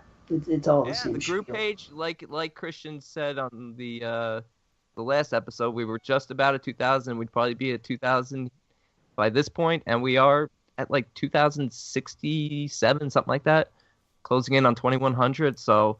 Thank you so much for the support on the page. Keep posting, keep enjoying it. I love it. Yeah, yes. the activity shot right up too. Yeah, man. And please that's the most important thing is that a lot of people are active. You could have 10,000 people on there and nobody's active. I'd rather have an active group. For sure. Just like, subscribe, rate, share, all that stuff. iTunes. Give us your fucking money. That's it. Episode 40 is over. Episode 41 is next. 41 is going to be a fun show. I can tell you that much. It's going to be a little more. It'll be the first. It'll be the first. Yeah. Every show is different now. Honestly, this is at the point now. No one knows what we're going to do. We don't know what we're going to do. Are we going to do 2? Are we going to do old and new? Are we going to? Right. We're just all over the place. But I keep saying.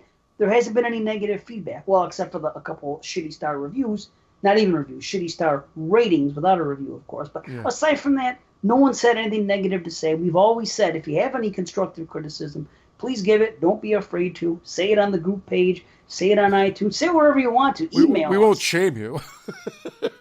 You did get that shitty review from that terrible-looking T-shirt. What? T-shirt? Terror Threads? Oh. Oh! I can't talk shit about them because they're down with 22 shots. So I'm well, in that case, edit that out. In that case, let me go ahead and say fuck 22 shots. Yeah, who cares? You know what? Let me give the number. I'll just do that. Exploding Heads Horror Podcast at gmail.com for the email. And our phone number is 702-625-2224. So get on that. That's all I'm going to say. You know, we've said enough. You guys got anything else you want to add before we split? Good night, everybody. Hit the music.